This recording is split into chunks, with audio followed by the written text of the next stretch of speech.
prepaid card each month. And whatever you don't spend carries over from each month. You could pay nothing for covered prescriptions all year long, even name brand drugs. All plans have $0 copays for covered preventive dental services, which include 2 free cleanings a year, as well as fillings. They may also have vision coverage, including vision exams, and a yearly allowance towards eyewear, such as lenses or contacts. Even hearing coverage, which includes routine hearing exams and coverage towards hearing aids. You'll even have a $0 copay for routine vaccines and telehealth visits. Plus, your doctor, hospital, and pharmacy may already be part of our large Humana networks. So call the number on your screen now to speak with a licensed Humana sales agent. Wouldn't you love benefits like $1,200 a year to help pay for eligible groceries, utilities, rent, and over-the-counter items? So if you have Medicare and Medicaid, call the number on your screen now and speak with a licensed Humana sales agent. If you're eligible, they can even help enroll you over the phone in a Humana Medicare Advantage dual eligible special needs plan. So call now. Humana, a more human way to healthcare.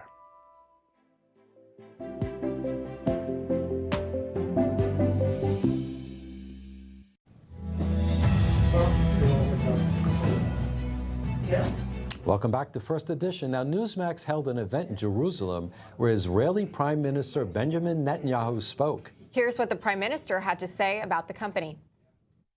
And Newsmax, you have let the truth circle the globe against the lies that have circled it before and continue to do so. There's only one way to beat the lies, and that's with the truth. Thank you for standing up with Israel. Thank you for standing up with the truth. I'm really honored that he said that, Tom. Absolutely. Yeah, it's just such an incredible statement to be made about our network and all of the amazing reporting. Jody Cohen, John Huddy. It's just, it makes sense that he's acknowledging us. And of course, our CEO there, Chris Ruddy, was standing right next to Netanyahu. It's fantastic. I'm so glad Newsmax was there. So glad for Mr. Ruddy's leadership of making sure we're covering Israel, unlike every other network, I believe. Exactly. Well, that'll do it for us this Thursday morning. We'll see you bright and early tomorrow morning starting at 7 a.m. The Chris Salcedo Show is next. You're watching theDove TV, encouraging and informative for Chico and the North State. Seen on KKRM 11, Channel 21, and these Dove TV affiliates.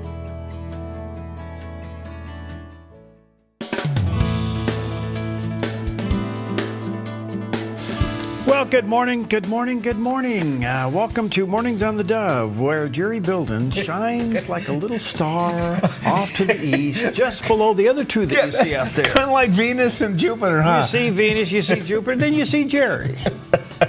It's the blue one out there. And I apologize for that, but good morning. Good morning to you. Happy Thursday, better known as Friday Eve. A lot going on in the news. The big summit tomorrow. Oh, boy. At Anchorage, Alaska, at the Air Force Base. Yeah. So the plan is they both fly in. Mm-hmm. They have the super powwow. Then they have a luncheon with everybody. The whole entourage has a joint luncheon. Mm-hmm. And then they have a joint news conference, and then they go home. Yeah. So, and President Trump's already talking about meeting number 2, right? Which includes Zelensky. Yes. So this is this is kind of like I'm going to look into your eyes and see if you're real. Right, right. So have you noticed? You got to be careful if he has them both in the same room. He has to be careful in how he addresses them because one is Vladimir and the other one is Volodymyr. That's pretty close. Yeah. Volodymyr and Vladimir. All right. What if he just, hey, bros, we got to get along. Hey, bro. Hey, bros. There it is. Can we bear the axe and get on here? Yeah. And not in each other's chest? Yeah, we go. Right, okay. yeah. Anyway, good morning to you. We'll have all that and a whole bunch more as the morning continues here. And guess what? A good, solid 10-degree drop today in temperature. How about that? You could feel it this morning when you were out there. Oh, yeah. So we're going to drop down into the 80s today, which is very welcome, as that high-pressure ridge off the coast is now breaking up. So we're looking forward to that. High fire danger, but cooler temperatures. What's up, man? Well, it's National Navajo Code Talkers Day, and these special military branch that has been around for a long time as Native Americans brought their unique abilities to World War II efforts, and it also highlights their impact on U.S. code and Native American language that made it all possible. And did you know, now, we know that they actually started this in World War I, but in World War II it was huge. But it wasn't. Yes, that's right, bros. Anyway, it wasn't until 1968 that the program was declassified. Really? Yeah, this was a classified operation. At the time, the United States presented the original 29 Navajo Code Talkers with congressional gold medals. Additionally, the remaining Navajo Code Talkers were all presented with congressional silver medals, and our hats off to you. Well, it was quite the invention. Oh my goodness, what a great idea. Well, they were hijacking stuff left and right, and then they came up with this. Yeah, that's pretty cool. All right, moving on. We only have one thing to eat, and this is the last thing on our list. It's National Creamsicle Day. Okay, you know what? Is that the original 50-50? That is the original 50-50. Look at that. Yeah, that's the one. And you know, the original was vanilla ice cream with orange sherbet, right? And there are variations on that now, but the original creamsicle, I think, is still the best, and it's that version right there. See, I like the creamsicle better than I do the icicle. Oh, what's the icicle? It's just ice. Oh, the creamsicle's got ice cream in it. All right. Yeah. Hey, okay, well, now on to other things. You know, if at first you don't succeed, try and try again. And one of the examples that we don't usually look at is the cartoon TV series The Flintstones. Did you know that the Flintstones had trouble finding a network to air it? Hanna-Barbera pitched the Flintstones to networks for 8 weeks before it was finally picked up, and it became the first ever animated show to air during prime time. It held the record for the highest ratings for an animated show for over 30 years. And did you know Jackie Gleason considered suing the Flintstones, contending that prime-time cartoon experiment was a honeymooners copycat set in 10,000 BC.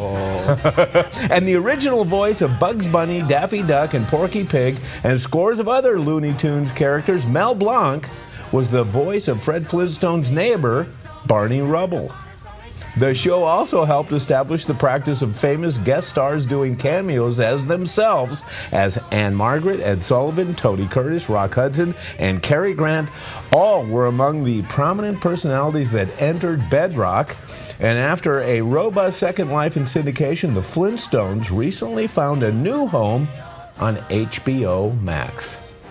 And that's the way it is with the Flintstones. Well, you know, there was a time in America where life was simple, and that was prime time. Right. And you know, there was a time in America when an animated program usually meant kids could watch it. Right. That's not the case anymore. No, it's not. Well, that's great. Okay, well, highly animated. Right the moment he steps out of bed, he's in animation mode, and he does the weather here. A look at our weather from Grange Co-op. As temperatures move down, today in northern Oregon and southern Washington, partly sunny with daytime highs near 79 in Vancouver and 80 in Portland, decreasing clouds with highs in the low to mid-80s for Wilsonville and McMinnville. Moving down the Willamette Valley, decreasing clouds with daytime highs in the low 80s for Salem, Albany, and Corvallis, and near 83 in Eugene, with a calm wind becoming west around 6 miles per hour this afternoon. Sunny skies across the central Oregon high desert with daytime highs in the mid-80s around Prineville and low 80s for Bend and Sun River. Sunny with highs in the low 90s around Boise with a light northwest wind. Some patchy fog again this morning along the coast, then becoming sunny and breezy with highs in the low to mid-70s for Coos Bay, upper 60s in Port Orford, mid-50s in Brookings, and mid-60s in Crescent City, California. In southern Oregon, sunny for the Rogue Valley with daytime highs near 90 for Grants Pass and Medford and mid-80s in Ashland. In the Klamath Basin, sunny and mid-80s with gusty afternoon winds from the northwest. Into northern California, sunny with a high near 90 in Wairika, sunny and hot with a high near 100 in Redding, mid-90s in Chico and near 93 in Sacramento with a southwest wind around 6 miles per hour. In the Bay Area, becoming sunny with highs in the low to mid-80s for Santa Rosa and Napa.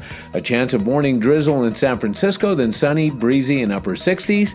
And today in San Jose, becoming sunny in low 80s. It's a snapshot of your Thursday weather from Grange Co-op. All right, a beautiful shot. There we are, back to the shot we like to see, and that's off of Roxanne looking to the northeast, and that is Mount McLaughlin out there, and beautiful sunrise, just gorgeous this morning. So good stuff. All right, have you ever noticed that in our walk with the Lord, sometimes it's 3 steps forward and 1 step back? Unfortunately, sometimes we even stumble. But here, with great encouragement, is Pastor Jack Graham. By sin, how many times have you heard me say, sin will take you farther than you want to go, keep you longer than you want to stay, and cost you far more than you want to pay? As one of the ancient church fathers used to say, you be killing sin or sin will be killing you. Don't cherish sin. Don't try to control sin in your own power, your own strength.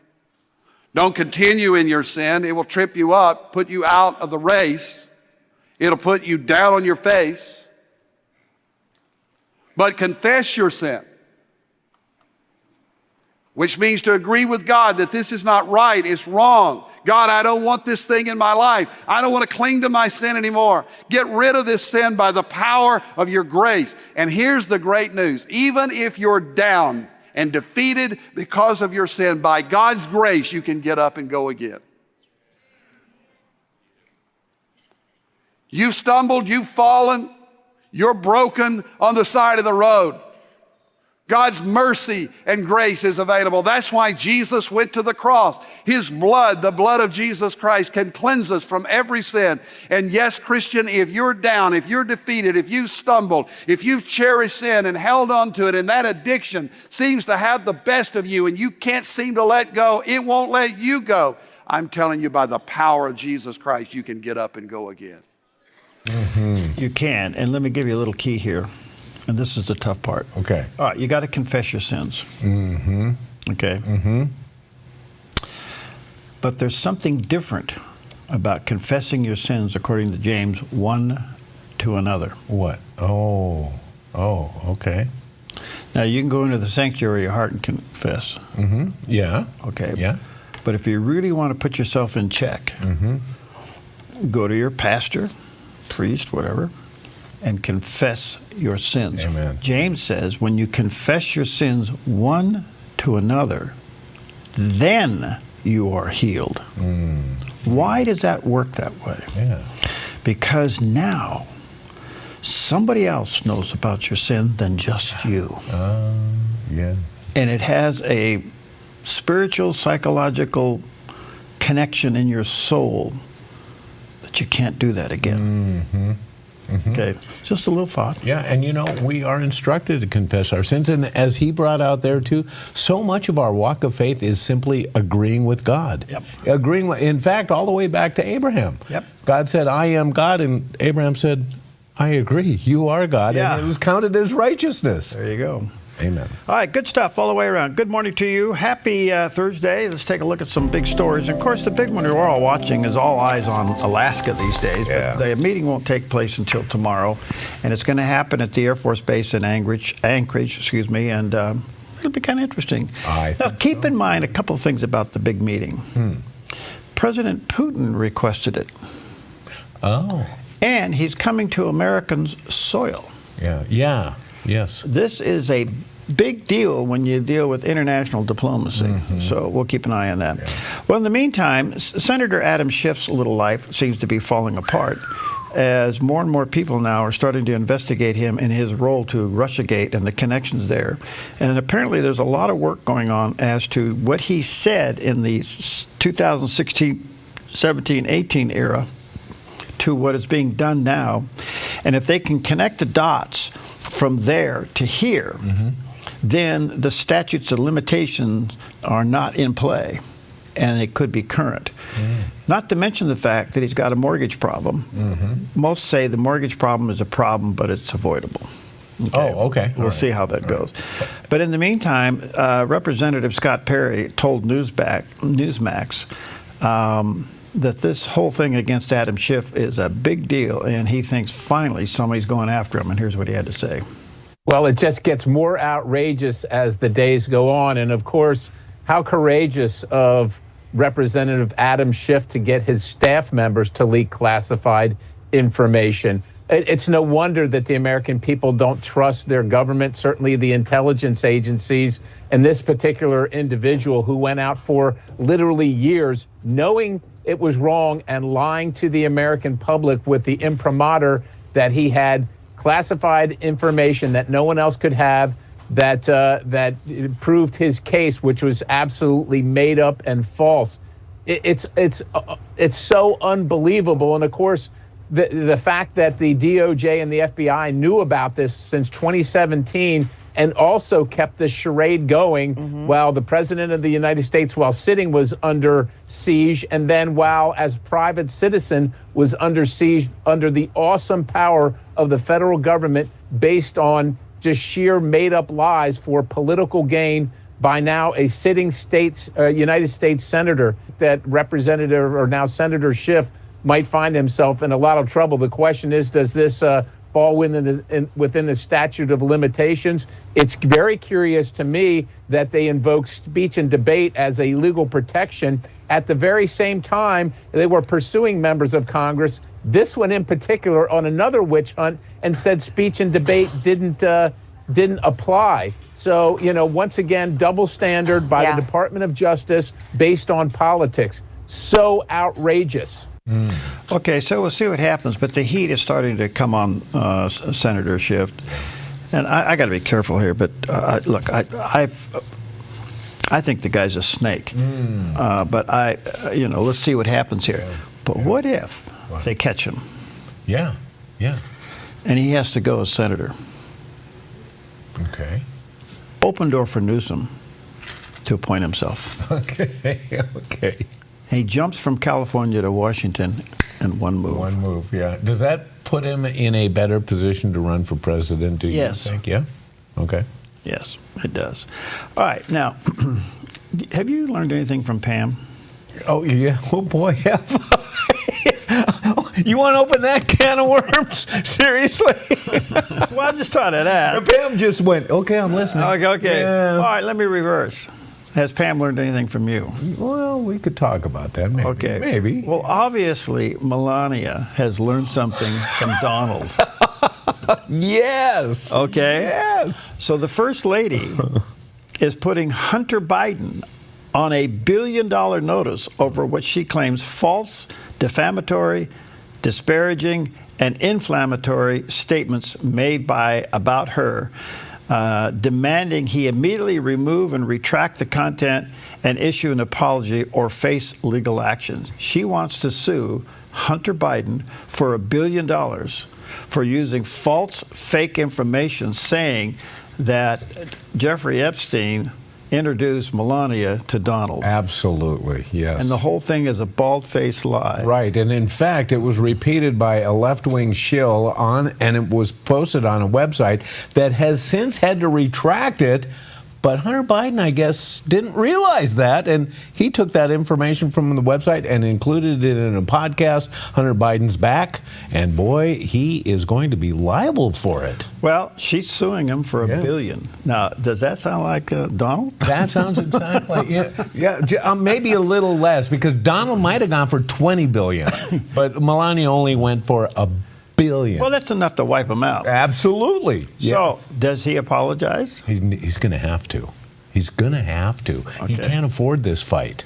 Okay. He can't. Well, okay. Well, anyway, that's one of the stories. Well, you watch. Let's see how far down the road it happens. But he will retract and apologize. Well, that's my prediction. See. Well, I think you're right, because he can't afford. Look, he can't even afford to pay the bills that he now has without reaching in the money that he shouldn't have gotten in the first place, which opens up the can of the worm as to where he's storing all that money. Oh, yeah. Yeah. Is it in a mattress somewhere? Right. Or boxes next to the Corvette in the garage? Is he still selling artwork? I don't know. What a guy. What a scam. Yeah. Okay, so anyway, we'll see what happens. But $1 billion. The first lady is suing the former first son for $1 billion. Only in America would you read this. It was headline. a top headline on Fox. Has anybody else picked it up? I don't know. Yeah. I would imagine not. Not. Okay. Yeah. All right. Prime Minister Benjamin Netanyahu went to Newsmax, what they call Newsmax's 4th annual celebration in Jerusalem. And they are declaring that most Americans reject Hamas lies and stands with Israel. So they invited Prime Minister Benjamin Netanyahu to come to their gathering and their celebration in Jerusalem to give a speech, and he did. He gave a fiery barn burner yesterday, and here's a little bit of it. Now we have a great ally in the form of President Trump and many of the American people. Yes, some have fallen victim to these lies and have followed them and swallow hook, line, and sinker. And I'm talking about, all these lies of Hamas, statistics of Hamas, false pictures of Hamas. But many Americans have not, most Americans have not. They recognize that Israel stands for the same values as America. They recognize that we are fighting the barbarians at the gate. And when I say barbarians, this is not hyperbole. It's not only the goal of destroying Israel, it's even the method that they use to murder and mutilate the heathen, as they call them. And we saw that on October 7th in the murder and rape and beheadings and the burning of babies and the taking of over 250 hostages, grandmothers and their grandchildren, Holocaust survivors. That is the passion and the fact that they went with GoPro cameras so they could boast about it. There is something wicked and evil in this. Well, that speech went on and on and on. It was a barn burner. And Newsmax had an exclusive on that. Our good friend Chris Ruddy over there. Anyway, holding that celebration in Israel and got the Prime Minister to come and speak. But basically what he's saying is we're coming to the end of this now. And the question is, what does the end look like? Yeah. We'll have to wait and see. But they're starting to squeeze it in. And even though they know that the hostages are probably in multiple places, the circle as to where they are is getting smaller by the minute as they move in. So we'll see where this goes. But they're pretty much determined to eliminate Hamas. And we'll see how that works out. So those are the top stories today. Jerry is working on getting his little Flintstone car going. I got my feet out. Yeah. That's right. Okay. And I'm going to sue a supplier that hasn't delivered the good hitters for $1 billion. We'll be right back.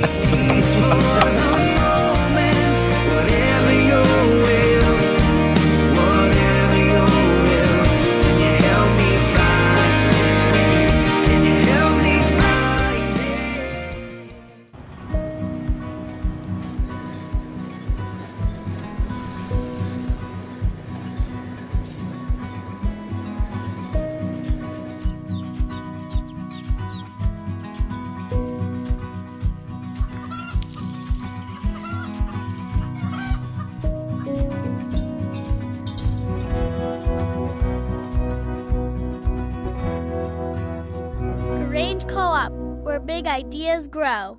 At Rogue Hearing in Phoenix, we help you hear life again, clearly and comfortably. From expert hearing tests to custom aids and more, the team at Rogue Hearing delivers care you can trust. Rogue Hearing in Phoenix at the shops at Exit 24. Personalized hearing care right here at home.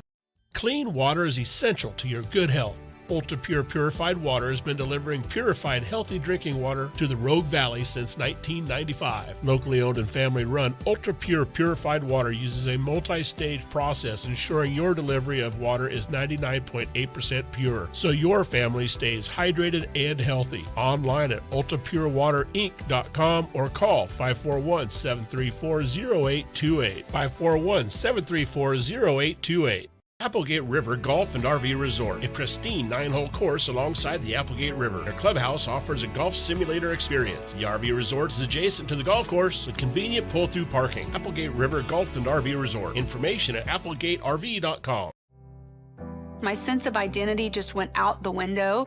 I never thought in a million years that suicide would become a temptation. But what happens is the pain is so great. It's not that you want to die, but you do want the pain to stop. The one thing I remember the Lord saying to me in his still small voice in my heart was, nothing that you fear is true. Thursday on the 700 Club, right here on the Dove TV. All right, good morning to you. 21 minutes past the hour. A little backyard news. That one time we thought, well, will the Trailblazers ever be sold? Well, apparently they're being sold. The Trailblazers have reportedly been sold to an ownership group that will keep the team in Portland, according to the reports. Tom Dundon, owner of the NHL Carolina Hurricanes, is the leading ownership group, along with Mark Czar, who of the Blue Owl Capital, a Portland-based company, and Steel Tile of Collective Global also are involved. They're making the deal, but they haven't reported what it was, but it was said to be valued at $4 billion. And the final sale will need the approval of the NBA, but apparently the Trailblazers have found a home, or a buyer, an owner, buyer, at the Moto Center there in Portland. Yeah. This will be interesting. I hope they do stay in Portland.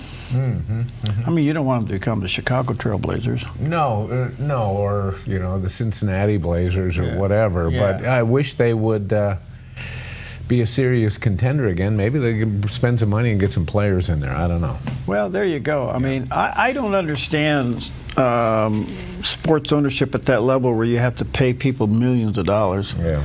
I mean, the cash flow through these things is it's crazy. Huge. So it has to do with sales. Yeah, obviously, and I guess seats in butts, butts in seats. Butts in seats. Okay. But $4 billion. I mean, how do you cash flow $4 billion? Right. Anyway, but apparently they found a home, and that's just the way it is. Or an owner, not a home, an owner. Let's hope that the home remains in Portland. And to your point, I think it's time for a shake-up like this. Maybe we'll bring some fresh blood in. Maybe get some star players, turn this thing around, and get it. Which, of course, costs more money. So if you spend $4, do you have another one to... You better find it. Wow. Absolutely. That's like buying an old car, then you have to spend money to fix it up. Yeah. Yes. Okay. All right. All right. Let's take a look at the satellite image. Here's what's going on out there. The high-pressure ridge is finally giving way, and we are seeing much cooler temperatures, down 10 degrees across the Pacific Northwest today, and continuing to drop as we head through the weekend, with the possibility of some showers. It's in the 30 and 40% range, but hey, it's something. Yeah. And we'll keep an eye on it for you. Absolutely. Well, the dynamic between Putin and Trump is an interesting. I remember, because Putin's been around a long time. I remember he had a summit with with Bush. Oh, yeah, W. Yeah, and they were in the Rose Garden. They came out, and they were walking to the podium together, and it was like a power play walk between them. You could see the dynamics. One guy picked up the pace, and the other guy couldn't get left behind, so he picked up the pace, and then the other guy picked up the pace even. By the time they got to the podium, both of them were almost running. Okay. It was so funny to watch that dynamic play. It was like the alpha male. I'm getting there first. Well, Newt Gingrich joined Fox Business's Varney and Company, and he spoke about his perspective on the dynamic between Trump and Putin based on his experience over the last 30 years with Putin. Well, he has the upper hand. That doesn't necessarily mean that the meeting will work. I've watched Putin for about 30 years. He clearly either thinks Donald Trump is stupid or he thinks that he's weak.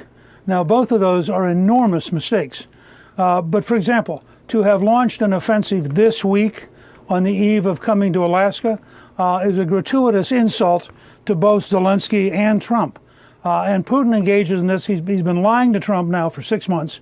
They have a call. They're very nice. The next day, he bombs an orphanage or a hospital or something.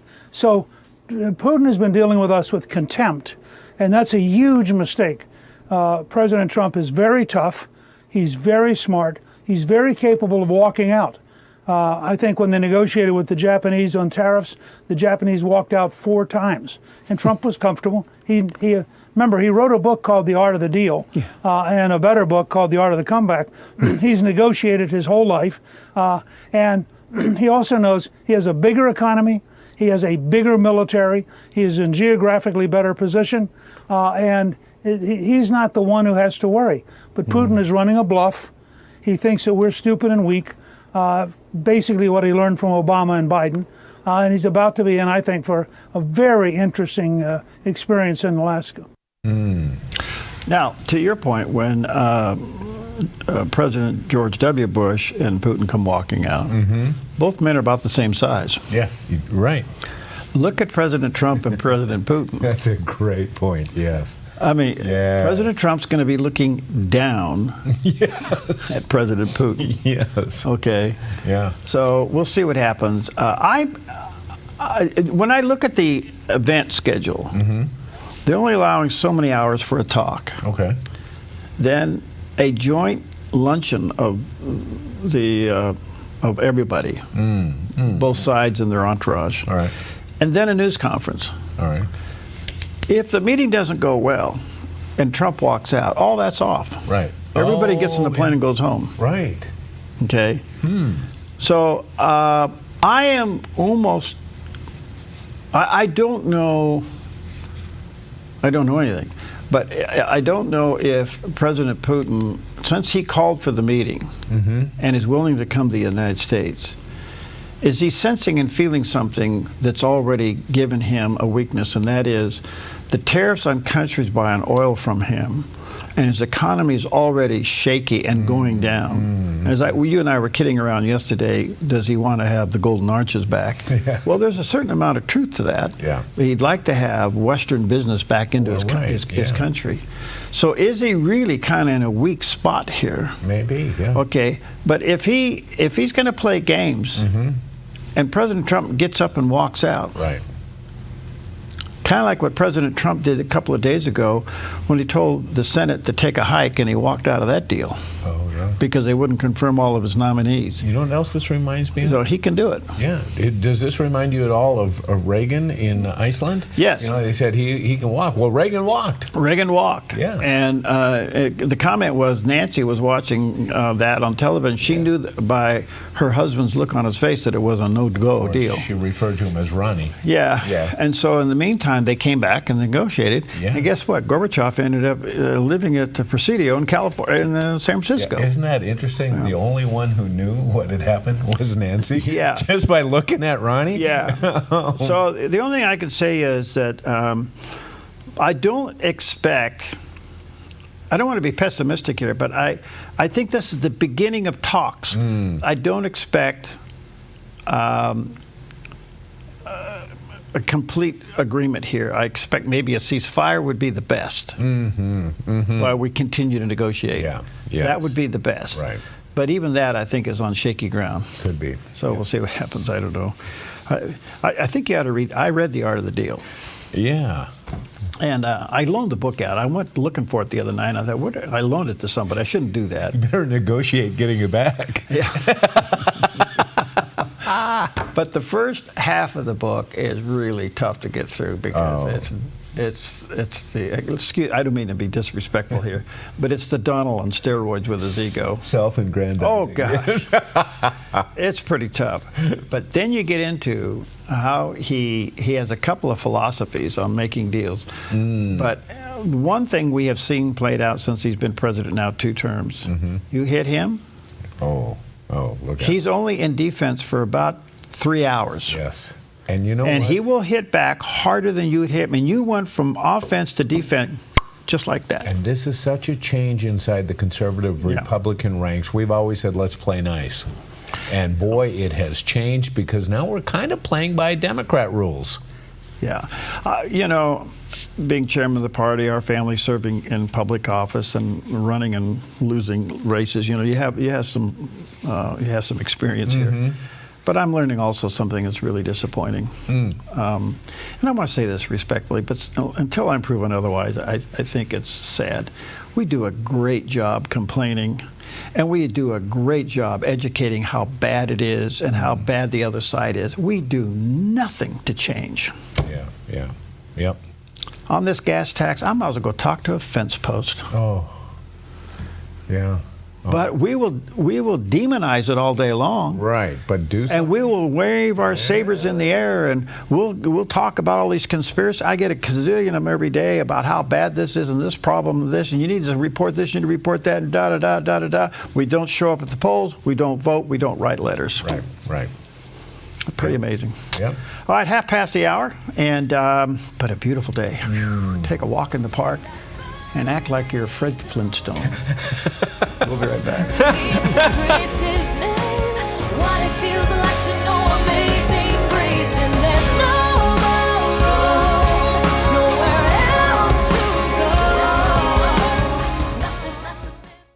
Finding that next great series to binge watch is fun, but your neck, shoulders, and body don't count that as me time. Hi, I'm Tamara Miller, owner of Organic Element Spa, and I invite you to put down the remote, get off the couch, and schedule yourself some real me or we time with your favorite service, like one of our many massages, couples massages, or facials. Your health, safety, and comfort are always top priority with us at Organic Element Spa. We can't wait to see you. Book your appointment today. Come fall in love with Northridge Senior Living, where contemporary sunlit interiors meet old world elegance. Walk through our lovely hallways and enjoy the fun staff-led activities. Forge lasting friendships with other residents and our exceptional caregivers. Dine in style. Gather near the fireplace under breathtaking chandeliers. Our reasonably priced apartments are spacious with private balconies. Northridge is Christian-owned and operated, pet-friendly, and only 2 blocks from Asante Rogue Regional Medical Center. On-site 24/7 in-home care is available. We also offer senior adult daycare where your loved one can spend the day with us and the evenings with you. Northridge Senior Living, your home. At Kelly's Automotive Service, being good stewards of what God has entrusted to us is at the core of our business. We believe what we do matters. Every interaction, every transaction is another opportunity to bring Christ's values into the marketplace. If you're a technician who wants to be part of something bigger, or just looking for a new shop to bring your vehicle, we would love to meet you. We're Kelly's Automotive Service, where we service your vehicle but take care of you.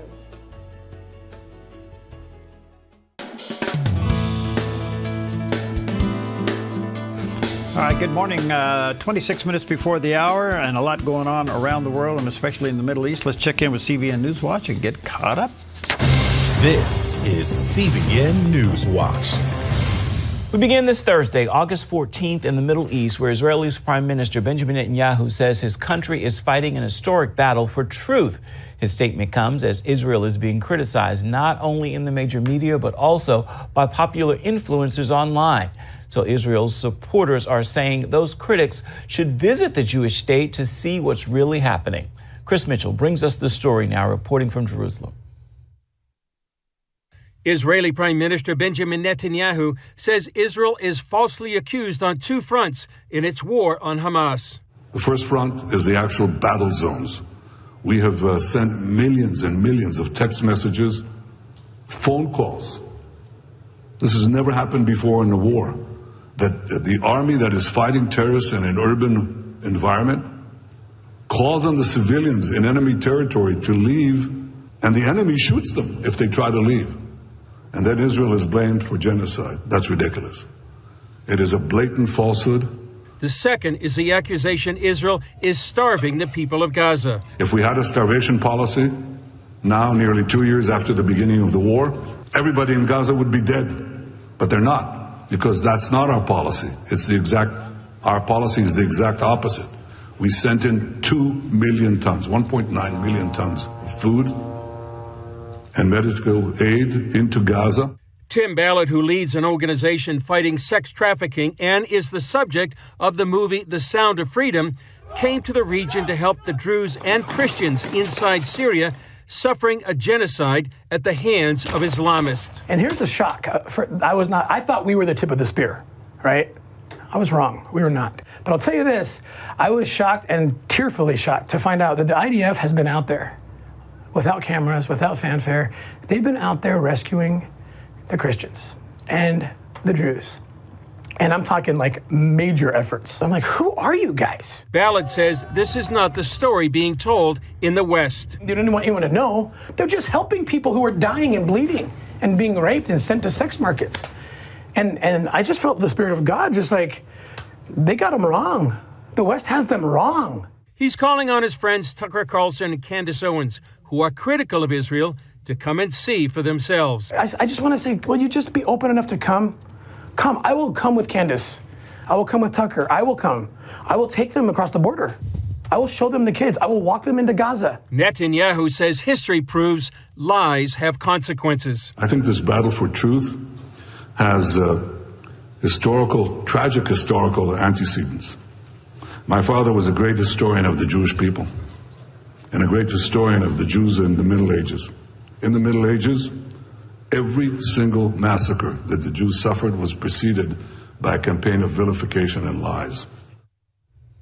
And our Chris Mitchell joins us now with more. So, Chris, it sounds like Israel is taking the war over truth in the media almost as seriously as the actual war against Hamas. Why is this so important?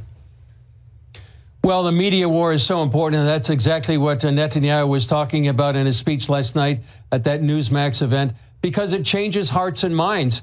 You saw the pictures in the New York Times and other publications around the world of these emaciated children, but actually they weren't emaciated because of being starved. They were emaciated because of pre-existing medical conditions like cystic fibrosis.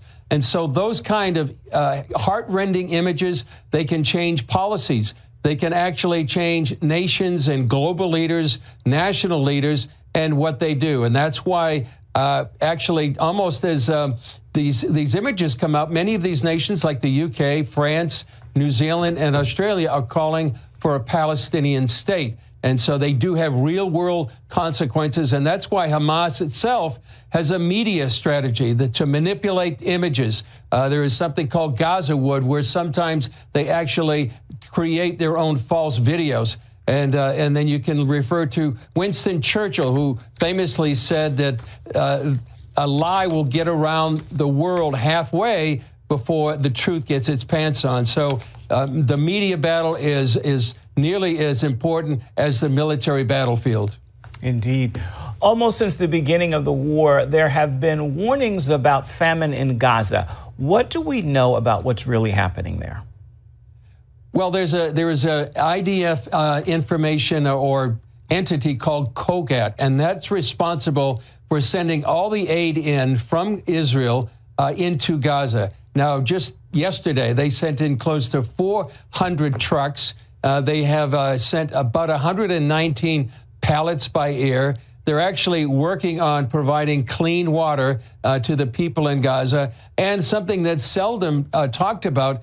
But yesterday, there were 140 patients that left Gaza for treatment, medical treatment, in a third country. And so Israel is doing many things. Sometimes it's not even well known to help the people of Gaza. And that's what they're doing to make sure that the people of Gaza are not harmed by this war against Hamas. All right, there we go. We'll keep an eye on it for you. All right, let's check out the weather because it's nice.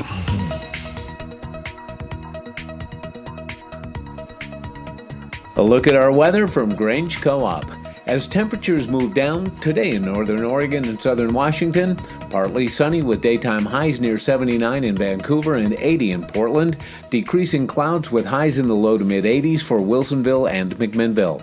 Moving down the Willamette Valley, decreasing clouds with daytime highs in the low 80s for Salem, Albany, and Corvallis, and near 83 in Eugene, with a calm wind becoming west around 6 miles per hour this afternoon. Sunny skies across the central Oregon high desert with daytime highs in the mid-80s around Prineville and low 80s for Bend and Sun River. Sunny with highs in the low 90s around Boise with a light northwest wind. Some patchy fog again this morning along the coast, then becoming sunny and breezy with highs in the low to mid-70s for Coos Bay, upper 60s in Port Orford, mid-50s in Brookings, and mid-60s in Crescent City, California. In southern Oregon, sunny for the Rogue Valley with daytime highs near 90 for Grants Pass and Medford and mid-80s in Ashland. In the Klamath Basin, sunny and mid-80s with gusty afternoon winds from the northwest. Into northern California, sunny with a high near 90 in Wairika, sunny and hot with a high near 100 in Redding, mid-90s in Chico and near 93 in Sacramento with a southwest wind around 6 miles per hour.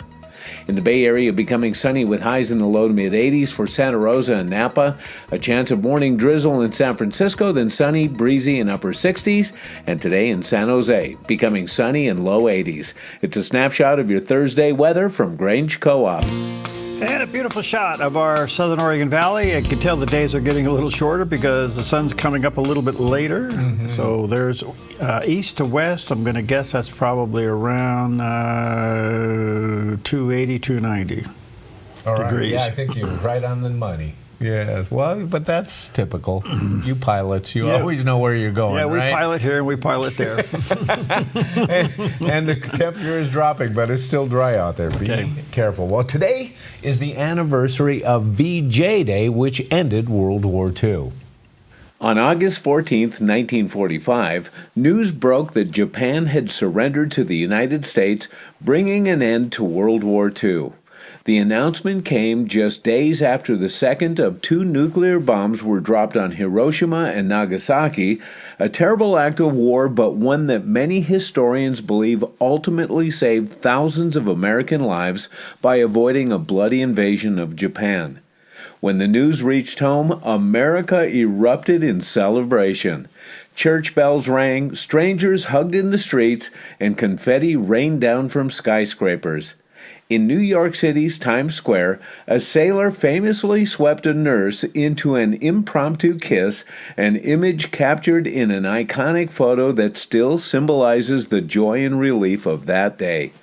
VJ Day marked not just the end of a global conflict, but the beginning of a long journey toward peace and rebuilding in a post-war world. Mm-hmm. And then, and that's what it was really all about. You look at the Marshall Plan in Europe and look at the rebuilding of Japan after World War II. It wasn't, which was the case after World War I, where they really punished Germany for it to the point where they couldn't get back on their feet. And we've seen the recovery of post-war Germany, of post-war Japan becoming American allies and contributing members of a worldwide society. So it was an interesting approach after World War II because of the United States presence. Yeah. Well, wars being what they are, it's kind of interesting, isn't it? I mean, some are. It's at the end of the day, it's the leadership of a country's ego that gets innocent people dead. Yeah. And that's what happens in most wars. And anyway, I could take off on that, but everybody was happy, and they came home and built America. And you know what? Yeah. When they came home and built America, you know what they did? They put billions of dollars in savings. Oh, yeah. Yeah. Then came the credit card.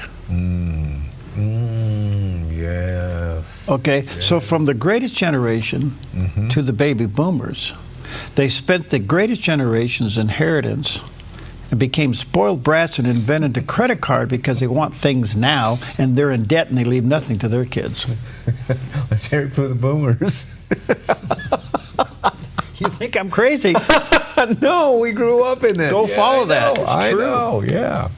All right. Well, anyway, the Christian Institute, it's a ministry based in Newcastle, England. This is an interesting story. Reports on the first birthday of the world's most premature baby. The world's youngest premature baby is now a thriving 1-year-old. Nash Keane was born at 21 weeks, one day earlier than the previous Guinness World Record holder for most premature baby. He weighed just 10 ounces and spent his first 6 months in the neonatal intensive care unit at Stead Family Children's Hospital, Iowa, but is now home. His parents Molly and Randall shared his story. So Nash was in the NICU for 182 days. He had been through 4 surgeries in that time at just 3 weeks old, which was insane to me that a surgeon would want to do surgery on something that tiny. He's been through a lot, but Nash is the kind of kid that just is so chill. Like, if I could explain Nash during the NICU journey, it would be him with his hands behind his head, just like sitting there like, what's next? The whole experience has taught me that, like, the true meaning of strength and resilience. These tiny babies are so strong and so resilient, but so are we. Like, you don't realize how strong you are until you're in a situation like that. Wow, that is sweet. Wow, the gift of life. It's a miracle. All right, we'll take a quick break and we'll be right back. Giving my life to the only one who makes the moon reflect the sun. Every starry night, that was his design. I'm giving my life to the only son who was and is and yet. Applegate River Golf and RV Resort, a pristine 9-hole course alongside the Applegate River. Their clubhouse offers a golf simulator experience. The RV Resort is adjacent to the golf course with convenient pull-through parking. Applegate River Golf and RV Resort. Information at applegaterv.com. The threat of wildfire poses a growing risk to Oregonians. You can prepare now by taking 3 important steps. Create a home inventory, make copies of important financial records, and contact your insurance company to make sure you have the right amounts and types of home insurance coverage. Be wildfire ready by being insurance ready. Visit dfr.oregon.gov/prepare now to learn how. It's your time to fly.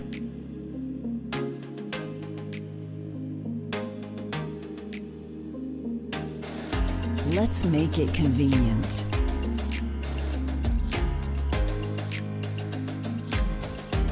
We are your airport.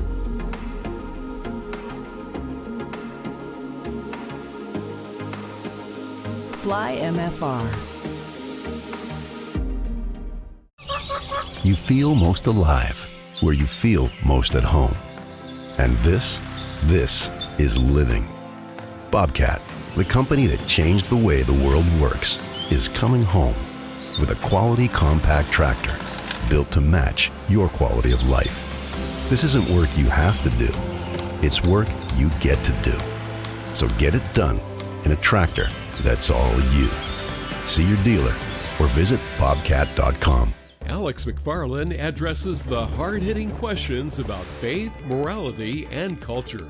We are to present, explain, defend the gospel. Watch Alex McFarland Tuesdays and weekends on the Dove TV. All right, good morning to you. Well, the big meeting tomorrow in Alaska. And let's see, the president has to fly from D.C. to Alaska. Yeah. That's in Air Force One, that's going to be about a 5.5-hour flight, 6-hour flight. He's got comfortable digs to fly in. Yeah, he can, have a nice day. Take a nap, maybe. Yeah. Anyway, I had John O'Connor on. Now, John is previously a federal prosecutor. He understands what a special prosecutor needs to do. Okay. And as you know, a federal prosecutor has been assigned to go after Adam Schiff. Okay. Now, that's not the story here, but if you could go to the DEV website and watch my interview with John, he talks about what a special prosecutor can do. It's pretty interesting. But I also asked him about what you think is going to come of the meeting tomorrow in Alaska. And what do you think President Putin really wants out of the deal? And here's what he had to say. We can give McDonald's back. We can let him sell all the oil he wants at market prices. I don't know that we're doing a good job of sanctioning him now, but certainly we can do a lot for his flagging economy. We can help him get business back. And I think that the best solution for the rare earths is to have some sort of consortium between United States and Russia, figure out how to run it on the rare earths, and we can both profit from it. But I think something like that's got to happen. Number one, Russia's got to have its territory. I mean, Putin spent an awful lot of blood and treasure here for this. He's got to keep it. He's determined to keep it, and there's nothing to no way we can force him to give it up. So generally speaking, he's going to keep all or most of the land. There may be some little provinces to carve out and so forth. I would say people who speak mainly Ukrainian should be the focus of whether land is given back for those Russian-speaking parts of eastern Ukraine. And the fairness of this is, Perry, is when the Soviet Union broke up, there was supposed to be plebiscites in the eastern part of Ukraine to determine whether these folks did want to go with Russia. Mm-hmm. Ukraine never offered those plebiscites. So I hate to be on Putin's side. It doesn't make me an attractive person. But he has something to say there as to the Russian speakers. And that was Obama's justification for not sending troops in. But anyway, be that as it may, I think the battle is going to be over these places that have Ukrainian speakers, not a lot of Russian influence. And then you've got the rare earth minerals. Yeah. But look, Putin's got to do a deal. It's wonderful for him. This is victorious victory for Putin. Interesting. So what he's saying is Putin will end up getting the territory that they've already seized. Yeah, and there may be some line adjustments there based upon the areas, whether they're Ukrainian or they're Russian-based. Okay. Right, and that's a big point here that we don't oftentimes consider, I think, in this, and that is that there are Russian-speaking areas in eastern Ukraine. Yes. And so the predominantly Russian people, it's a dynamic that we don't really have a grip on, I think. That's where the Russian Orthodox Church comes in. Okay, now part of this you never see in the news. There's a huge motivation by Putin to take parts of eastern Ukraine as it relates to the origin of the Russian Orthodox Church. Okay, and where the church and the state of Russia is an interesting relationship, I'll put it that way.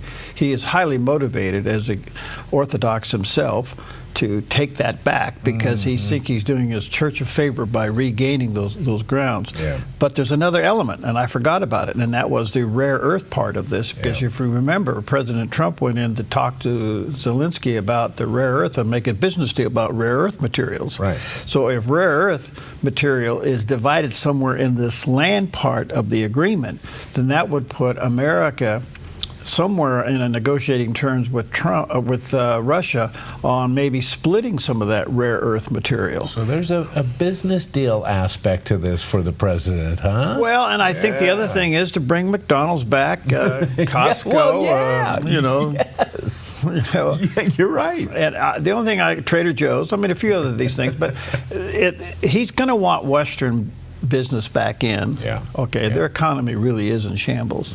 And so if there's a deal here, but look, if President Trump walks tomorrow, he's still very much in control because of tariffs and sanctions. Yeah, right. And I think President Putin knows that right now, it doesn't show, but in some ways he has hat in hand here because his economy's falling apart. And the other thing that's pretty obvious, his military was embarrassing. Well, that's a great point. It wasn't sophisticated, and it's not sophisticated. We saw tank killers out there, and it has leveled, raised this drone warfare to a new level. But you're right; they look like a paper tiger, kind of. There you go. Yeah. All right. Well, we love Make-A-Wish Foundation. They have done so many things, including this. As a boy with a rare bone disorder, had a wish fulfilled by becoming an NFL quarterback.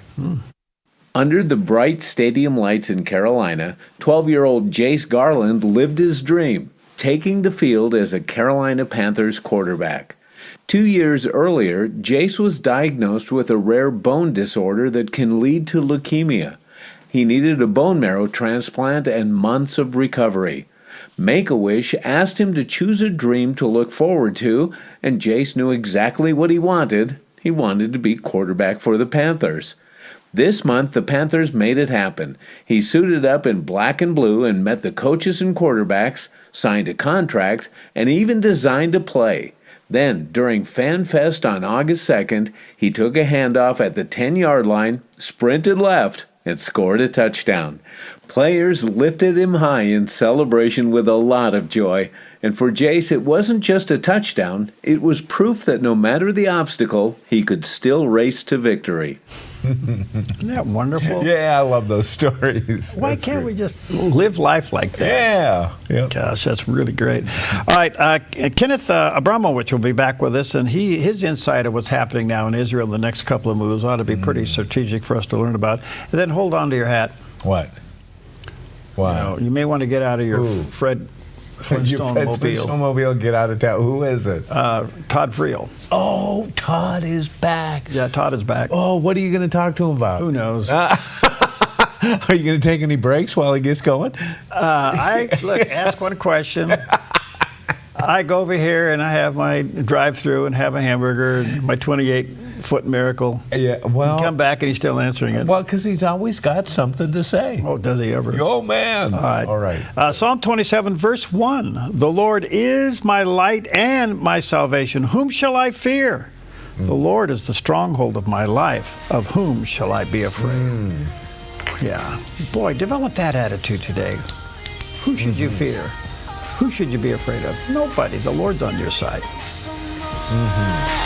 Don't be afraid to move. Your faith is all it takes, and you can walk on the water too. Step out, even when a storm is. At Sweet Tea Express, we've got you covered. Order at the counter and our friendly service staff will do the rest. Burgers, salads, sandwiches, barbecue platters, sides, and more. Smoked, grilled, and served to perfection. Sweet Tea Express. Breakfast, burgers, and barbecue. Go where the wild runs deep. At Hellgate Jetboat Excursions, you feel the power of the mighty Rogue River as you take in the sights and sounds of nature, journey through Hellgate Canyon, and adventure through the breathtaking wilderness. Enjoy brunch or dinner on the open-air deck of the exclusive Hellgate River Lodge, and end your adventure with our exciting jetboat spins. It's a memory in the making with family and friends. Book your adventure at Hellgate.com. Hellgate Jetboat Excursions, where adventure runs wild.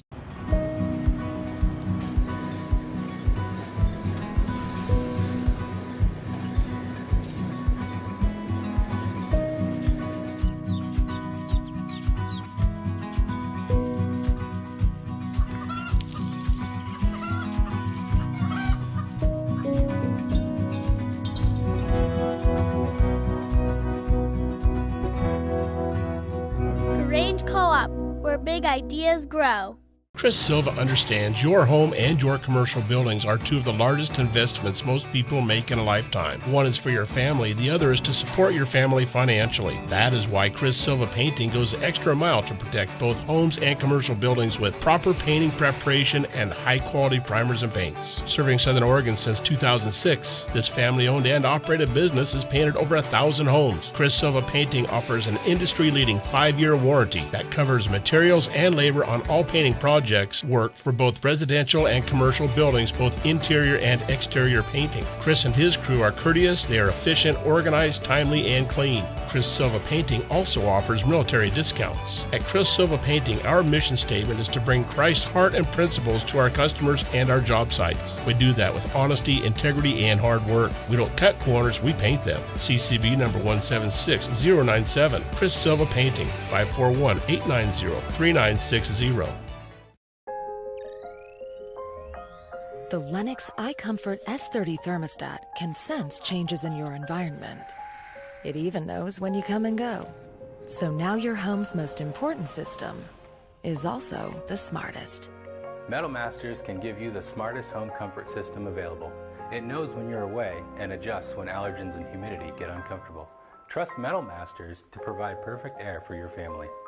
Lennox. Air is life. Make it perfect. Watch In Touch with Dr. Charles Stanley, Sundays at 8 a.m. and 3 p.m. on the Dove TV, encouraging and informative.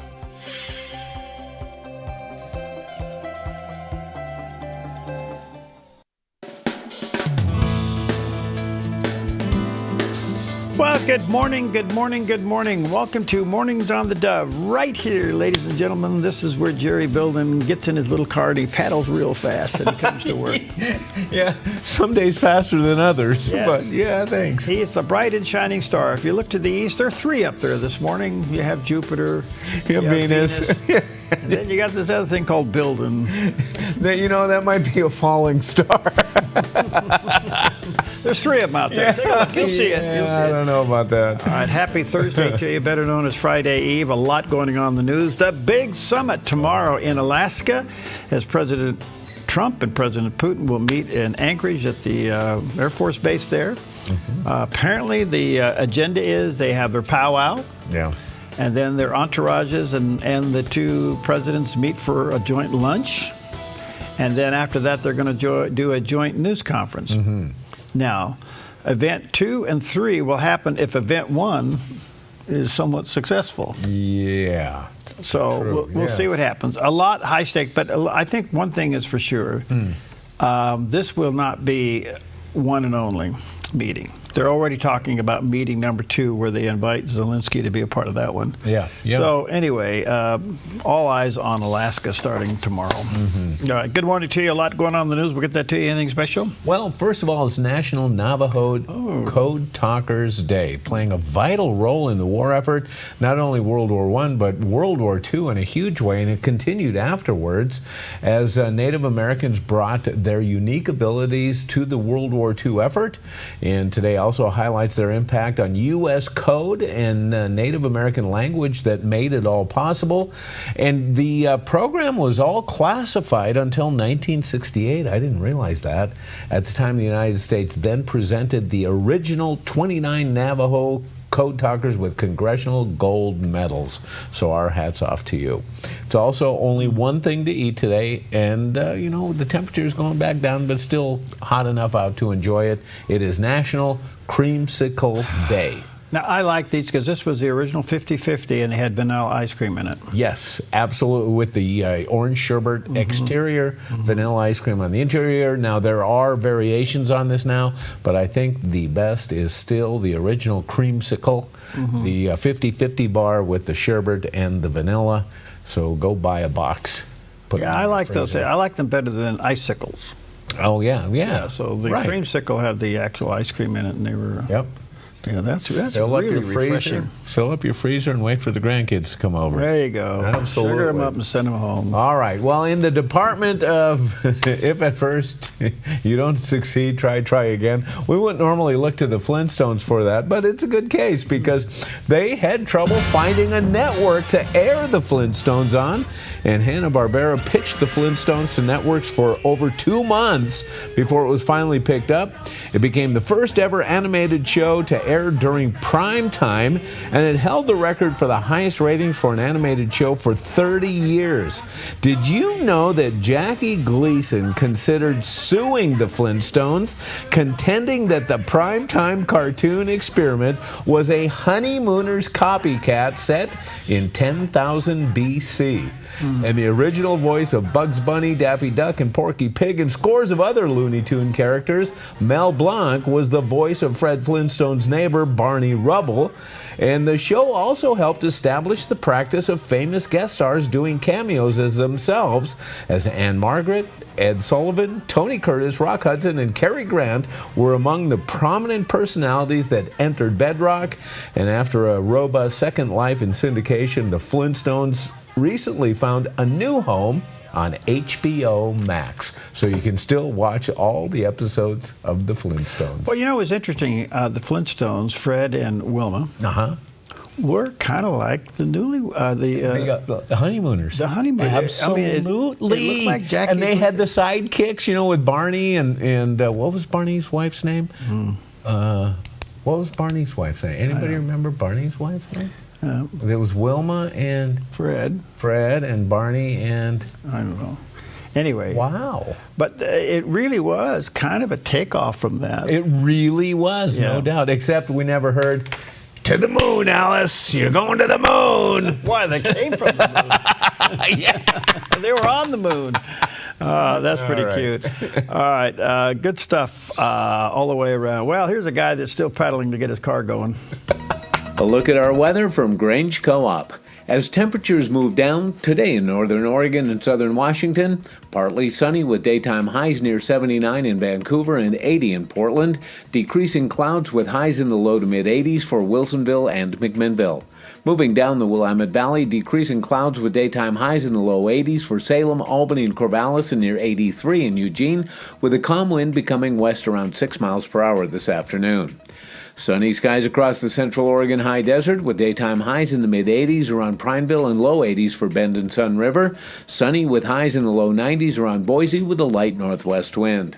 Some patchy fog again this morning along the coast, then becoming sunny and breezy with highs in the low to mid-70s for Coos Bay, upper 60s in Port Orford, mid-50s in Brookings, and mid-60s in Crescent City, California. In southern Oregon, sunny for the Rogue Valley with daytime highs near 90 for Grants Pass and Medford and mid-80s in Ashland. In the Klamath Basin, sunny and mid-80s with gusty afternoon winds from the northwest. Into northern California, sunny with a high near 90 in Wairika, sunny and hot with a high near 100 in Redding, mid-90s in Chico and near 93 in Sacramento with a southwest wind around 6 miles per hour. In the Bay Area, becoming sunny with highs in the low to mid-80s for Santa Rosa and Napa. A chance of morning drizzle in San Francisco, then sunny, breezy in upper 60s. And today in San Jose, becoming sunny in low 80s. It's a snapshot of your Thursday weather from Grange Co-op. And a beautiful shot of our valley this morning. That's down at the south end, kind of a southwestern view. I'm going to say that's probably around 200 degrees, maybe 180, 200, somewhere in there. I think you're there. Okay, anyway, beautiful shot and hot and dry. Betty. Cooler, hot and dry. Betty. Oh, my gosh. It was Betty. Thank you, Terry. Thank you, Pam. Right. It was Betty. You know, if it wasn't for smart people watching this show, I know. we'd really be dumb. I know. Thank you. Thanks for your corrections. No, and help. You know. Thank you for your help. All right. All right. Well, Pastor Jack Graham here, and he says, don't quit. Finish the race. Is never quit. Quitting is not an option if you want to win. And here's the thing. You may have been running a long time up until now, but if you quit before the finish line, you lose. You lose what? You lose your reward. You lose your great victory in Christ. You lose your testimony. You can lose a lot of things if you don't finish. So no matter how long you've been in this race, don't you ever quit. Some of you are older now, you're thinking about retiring. Well, what does that mean? Fine, retire from your job, but you never retire from running for the Lord. You never give up on that. What are you going to do the rest of your life? Collect shells, play golf, ride around in one of those little golf carts? God's calling you up higher than that. He's calling you onward and upward to do something for Him. I tell you, God put me in this race as a boy when I became a Christian and called me to be a preacher of the gospel when I was 15. I will be in this race till my last breath. I will never stop preaching as long as God has given me breath. I'll do other things with my life than this right here, but I'm just telling you, you're never going to quit what God has called you to do. Never quit. Endure. Persevere. And you say, well, I'm tired. I'm old. If you're not dead, you're not done. I love that. If you're not dead, you're not done. That's a great message. I'm dead. Come on, man, get back up. Oh, that's great. Well, there's so much there. God doesn't uncall somebody. Right. Yeah. The scripture says the callings and the equipping are irrevocable. And so you're not done. You're not. I know a lot of people. Yeah, they retire from the. I get that part of it. I really do. But it's like an excuse to go do nothing. Yeah. You know, do things that are frivolous. But anyway, by the way, retirement's a Western deal. It's not a. It's not a. The Western civilizations invented retirement. Yeah. And so instead of taking care of parents, we put them in homes. Oh, golly, yes. You know, you want to go down that road. Right. You know, but no. The only thing, it doesn't say retire, it says occupy till I come. And so you're supposed to stay at it, so one way or the other. Well, thank you, Jack. That made me feel really good. That was outstanding. I don't know. You do need to take a... I remember when Jesus told his disciples to come apart for a while, get in the boat and go to the other side. Yeah. And so I heard a preacher one time say, come apart or you will come apart. Okay. Yeah. So they got in the boat and they went, thinking they're going to go for a little rest. Yeah. What'd they do? They got into a storm. Right, yeah. Yes. Now they're really in trouble, and Jesus come walking on the water. Right, well, yeah. You know. So the bottom line, you ever feel like your head's under a paddle wheel? Bang, bang, bang, bang, bang, bang, bang. That's a great description. Yes. So much for that stuff. All right, let's take a look at some of the top stories this morning. And one of them is that, as you know, Attorney General Pan Bondi has issued a special prosecutor to investigate Adam Schiff in a lot of areas, but primarily connecting the dots from him supposedly having all the evidence of Russia collusion and producing none. Now there is a whistleblower out there saying that apparently he told staff to release classified information. That's kind of a sneaky deal. Yes, it is. Yeah. Because he's going to point to the staff that did it, and he's going to say, I never told him to do it. That means that the staff's going to have to come back and testify, yes, he told us to do it. Interesting. All right, but now you got a whistleblower that was in the room and witnessed that. Yes, yeah. So in the meantime, he's under special prosecution. This is really, I couldn't happen to a nicer guy. There's something about Adam Schiff's spirit that just drives me crazy. I don't want to be respectful here, but I just don't like him. Anyway, Representative Scott Perry was on Newsmax, and here's what he had to say. Well, it just gets more outrageous as the days go on. And of course, how courageous of Representative Adam Schiff to get his staff members to leak classified information. It's no wonder that the American people don't trust their government, certainly the intelligence agencies, and this particular individual who went out for literally years knowing it was wrong and lying to the American public with the imprimatur that he had classified information that no one else could have, that proved his case, which was absolutely made up and false. It's so unbelievable. And of course, the fact that the DOJ and the FBI knew about this since 2017 and also kept the charade going while the President of the United States, while sitting, was under siege, and then while as private citizen was under siege under the awesome power of the federal government based on just sheer made-up lies for political gain by now a sitting United States senator. That Representative, or now Senator Schiff, might find himself in a lot of trouble. The question is, does this fall within the statute of limitations? It's very curious to me that they invoke speech and debate as a legal protection at the very same time they were pursuing members of Congress, this one in particular, on another witch hunt, and said speech and debate didn't apply. So, you know, once again, double standard by the Department of Justice based on politics. So outrageous.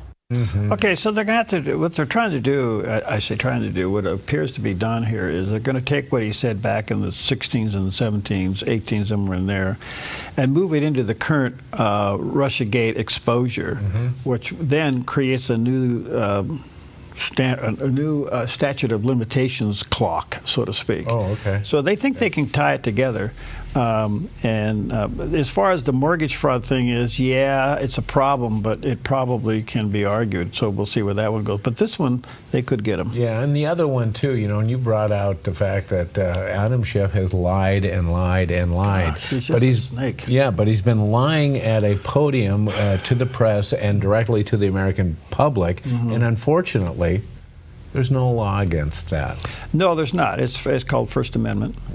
But you could discredit him. We'll see what happens. Oh, yes, it needs to be. Okay. So, rhetorical. What? Well, no, personal. Okay, all right. Have you learned anything from Pam? Oh, gosh, yes. Volumes. I couldn't write it all down. Thank you very much. That was the right answer. Yeah. It's true. Okay, the other one is, she learned anything from you? Well, that's debatable. Okay. Well, apparently Melania has learned a lot from Donald. Okay. Because the First Lady, Melania Trump, is putting Hunter Biden under a $1 billion notice over what she claims to be false, defamatory, disparaging, and inflammatory statements made about her, and demanding him immediately remove and retract the content. Apparently, he came out on a podcast where he basically said that Jeffrey Epstein introduced Melania to Donald. Right. And they are heavily connected in there. Well, the sources of that, you know that better than I do. Well, basically, it was first referenced by a left-wing hack and put on a website that has had to retract it under threat, and they did. Unfortunately, Hunter Biden may not have been aware of that because he took that material and he then re-spoke that in his own podcast, the Hunter Biden Returns podcast, and he looks very liable for this. Well, she's going to sue him for $1 billion, not million. Billion. So she's learned something from her husband. You don't sue for millions. No. You sue for billions. Yes. You sue CBS. No, you sue CBS for $20 billion. Right. You end up with 50 or 40 or something like that. Now he's suing CBS for $10 billion. So she's going to go after Hunter for $1 billion. Does he collapse on this? Absolutely. I predict he will retract and apologize. He can't afford this fight, and he's wrong. So there's no way around it. Well, he did an interview the other day where the F-bomb was used like in every sentence. That's I think his most favorite. So he's trying to come back. This is the problem with people who are in front of the press and then they're not anymore. Yeah. They feel like they're no longer important and they have to do something to get back into the press. Yeah. So I mean, I can't believe this guy is this crazy to be out in the public. You'd think he'd take his money and run and hide somewhere. Yes. But that's not the case. Yeah. So she's going to sue him for $1 billion. So all right. Pam, did you learn anything from me? All right. In the meantime, our good friends over there at Newsmax, they do this annual gathering in Israel, and it's called this is their 4th annual celebration of Jerusalem, celebrating in Jerusalem. But basically, this is Newsmax showing support of Israel there. And they've asked the Prime Minister, Benjamin Netanyahu, to come and be a keynote. And boy, he did. And he came and gave a fiery speech. And here's just a little bit of it. And now we have a great ally in the form of President Trump and many of the American people. Yes, some have fallen victim to these lies and have followed them and swallow hook, line, and sinker. And I'm talking about, all these lies of Hamas, statistics of Hamas, false pictures of Hamas. But many Americans have not, most Americans have not. They recognize that Israel stands for the same values as America. They recognize that we are fighting the barbarians at the gate. And when I say barbarians, this is not hyperbole. It's not only the goal of destroying Israel, it's even the method that they use to murder and mutilate the heathen, as they call them. And we saw that on October 7th in the murder and rape and beheadings and the burning of babies and the taking of over 250 hostages, grandmothers and their grandchildren, Holocaust survivors. That is the passion and the fact that they went with GoPro cameras so they could boast about it. There is something wicked and evil in this. Mm-hmm. Well, look, I will say this. Sometimes if you listen to the news, we have to monitor, it's part of our job, and it does weigh you down, and you hear all this nonsense. What I don't understand is that they seem to want to give the other side more airtime than to the right side. And I don't mean that politically, but I mean the side that has the other part of the story. Mm-hmm. And so the point being here is, I think that more Americans are for Israel than against it. Yeah. I think this anti-Semitism thing is peaking, but it won't go away. It's going to be around forever because the Bible says it's going to be there. Yeah. But the truth of what's really happening around the world is getting out.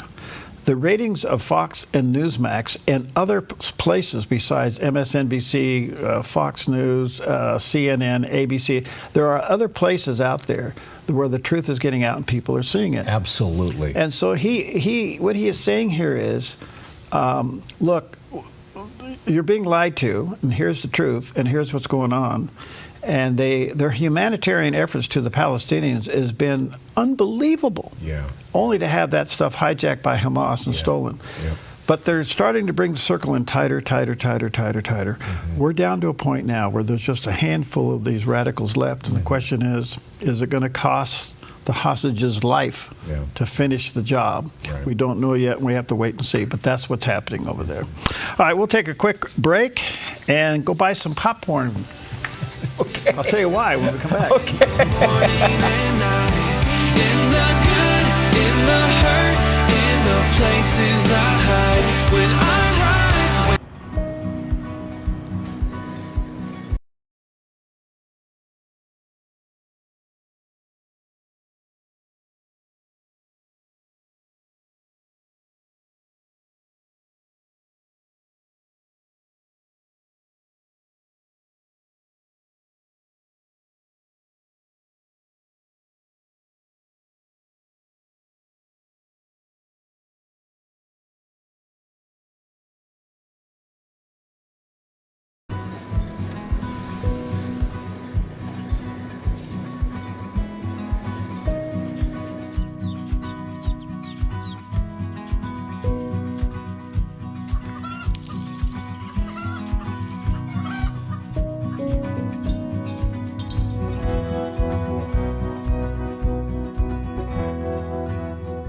Grange Co-op, where big ideas grow.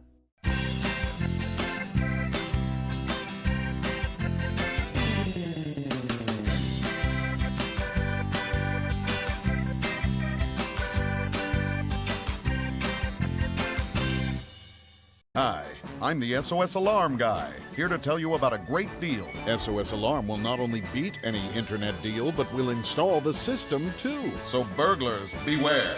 SOS Alarm for security and beyond. Since 1987, Four Seasons Nursery has been the gold standard in the green industry here in Southern Oregon. Tim Albert and his friendly staff continue to offer the best plants and most accurate knowledge to create your dream landscape. At Four Seasons Nursery on Crater Lake Avenue, you can let your imagination run wild with a huge selection of all things plant and gardening for both inside and outside beautification. Whether it's a flower for your window seal, one of our beautifully renowned signature hanging baskets, or a complete landscape design for your entire property, Four Seasons Nursery can help you every step of the way with design services, workshops, and more. Let your imagination run wild as you immerse yourself in their nursery filled with beauty that knows no bounds. Four Seasons Nursery, 5736 Crater Lake Avenue, 5736 Crater Lake Avenue, 1/2 mile north of Vilas Road, 541-779-5603, 541-779-5603. Well, apparently they put a deal together. The Trailblazers in Portland have reportedly been sold to an ownership group that will keep the team in Portland. And I think what we heard here was there was another group in between the sale and the purchase that did everything they can to make sure that whoever buys the Portland Trailblazers keeps it in Portland. At the Moto Center there. Well, anyway, apparently Tom Dundon is the owner of a NHL Carolina Hurricanes. He's the leading ownership group. And then there's another one called the Mark Czar, which is of Blue Owl Capital. And Portland-based Shield Tile, which is of a Collective Global, like a bunch of companies there. They're all involved. And apparently, they have made a deal, and the Microsoft co-owner, Paul Allen, bought the Blazers, remember, in '88, and he's now gone, but his estate will apparently be the beneficiary of this deal. And the reported sale price is? Yeah, how much? They didn't say. Oh. But they did say the team was valued in upwards of $4 billion. Okay, and this has to be approved. Final approval of this has to be approved by the NBA. Okay. So whoever the group is, they have to put this together. if they buy the team. And to your point, Jerry, will they add some extra dollars in here to make some changes? Get some players in so we can contend again. I don't know. We'll see. But I can understand, too, the part about making sure they don't relocate. Because remember the old Seattle Supersonics? You know, they played in the NBA from 67 to 2008. They got sold and they got moved to Oklahoma City. Oklahoma City Thunder. Yeah, and so I think keeping the Blazers in the Pacific Northwest was a big deal. Well, let's hope so, even though Portland's gone blue. And it's kind of like Oakland at one time. Look what they lost. Oh, they lost everything. They lost basketball, football, and baseball. Everything. They lost them all. Yeah. They went down to Vegas. Yep. And Vegas, you know, is it true that Vegas is not doing so well? I don't know. You know, it's interesting you say that. I saw that story. They say that tourism is down, that visits are down. Yeah, but wait till the sports season. Wait until the A's as well as the Raiders are playing. Yeah. Oh, yeah. But they have the Dome, which attracts a lot of people, and they still have a lot of conventions. But I guess just overall gambling is down. I think so. People will have the discretionary dollars, I guess. Well, and also, too, you know, gambling's available everywhere now. Well, there you go. You know, there's casinos, in every state? Well, yeah. A tribe near you. That's right. That's a good point. Well, anyway, we hope this is a good deal. I don't know anything about these owners. Yeah. But I would assume if you're going to spend for B, you got another B to improve things. Yeah, why not? And I would assume this is also probably when you're negotiating players and salaries and contracts. So anyway, we'll see where we'll find out. As soon as we find out what the final number is, we'll tell you. All right, let's take a look at Wall Street for this Thursday morning. It's been a busy week and a pretty happy week on Wall Street. Thank you, Preston at Smart Lawn. He'll help you with this. Well, the Dow's not happy today. It's down 114 points. The Nasdaq is off 14.5, and the S&P down about 8, almost 9 points. A little bit of a loss from some big gains over the last couple of days in anticipation of Friday's meeting. Gold is at $33.96. Silver's hanging in there at $38, and crude oil back up about 80 cents, $65.40 a barrel. There you go. Well, we're all kind of looking towards the midterm elections that are coming up. Yeah. With that in mind, Newt Gingrich. I'm writing your name in on everything. You're right. I do not seek and I will not accept the nomination from my party for anything at this point. If you get 2 votes, you're going. Yeah. Could be the case. Well, Newt Gingrich joins Fox Business's Varney and Company, and he said if Democrats truly become the party of big government and socialism, they may not have the midterms that they want.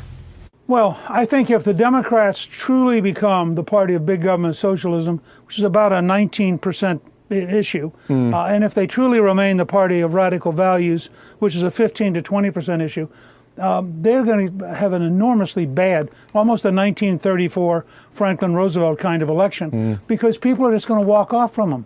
You see this, I just did a podcast on Newt's World with the governor of Texas yesterday, and he was commenting on how much the valley, the area along the Mexican border, has shifted from a 20-point advantage for Hillary to a 20-point advantage for Trump. It is an amazing transition, and it's happening all over the country. You know, look, it's bad news for the country, but it is in fact clearly going to define the Democrats, probably more even than McGovern did in 1972, when the country just walked off from him and he got annihilated because people said, not him. At the rate they're going right now, the number of Democrats in the House and Senate who routinely vote with big government socialists with radical values, I think when it comes home back to the people back home, they're going to repudiate them because those are not the values of most Americans, and it's not what Americans believe in. That's right. He says something there twice. What? They walk away. You know what that is? What? That's a no vote. Right. Yeah. They don't vote for anybody. Exactly. They don't want to vote for Republican. Yeah. They just don't vote. Right. All right. So it could be the left can't vote for the radicalness of the person who is running, so they don't vote because they cannot vote for a Republican. Right. So I think he makes a good argument there. Yeah, I think so too. And you also have to look at this gerrymandering issue that's going on, especially in Texas. I was reading an article and they were talking about the fact that Democrats would like to react to this by then threatening to gerrymander other areas. And they said that the blue states are already so gerrymandered in the Democrats' favor that there's nothing they can do to redistrict anything to get any more votes. They're in a corner. Yeah, it's just crazy. Remember this, the only way you can put your head on the pillow at night after hearing all this nonsense, just remember one little truism. What? The Democrats blame you for what they're doing. Amen. And so instead of letting it make your blood pressure go up, yes, just understand that's who they are and that's what they do. Okay. And it'll help you process things a little better. And the difference is, Republicans weren't willing to strike back before. No. Now it's all changed. They're striking back, but I have to tell you that we got a few seconds here. Okay. All right. Republicans don't act like Trump. Okay. Don't do that. Okay. That's a losing deal. All right. You can do what he does, but don't do it the way he does it. Oh, yeah. Well, yeah. Okay. I agree, yeah. Okay, so what I'm saying here is he's teaching us to be tough. Yeah. So be tough. All right. But do tough based upon principle. Be tough based upon what you believe in and what you're convicted for. Okay, and that's a far different thing than the way he's handling. Don't get me wrong, because I'm going to get a lot of letters on that. But think about the people who ran and tried to be just like Trump. They didn't make it. That's true. Yeah. But a Republican that stands up and is tough on their own convictions and their principles, they got elected. Yeah, but if somebody lies about you, sue them for $1 billion. Well, there you go. You know what? What? I should have sued somebody during a race. They and it would have been another Republican. Right. Yeah. Yes. Oh, well, hey. Oh, gosh. Let's go have some 50-50 bars. We'll be right back.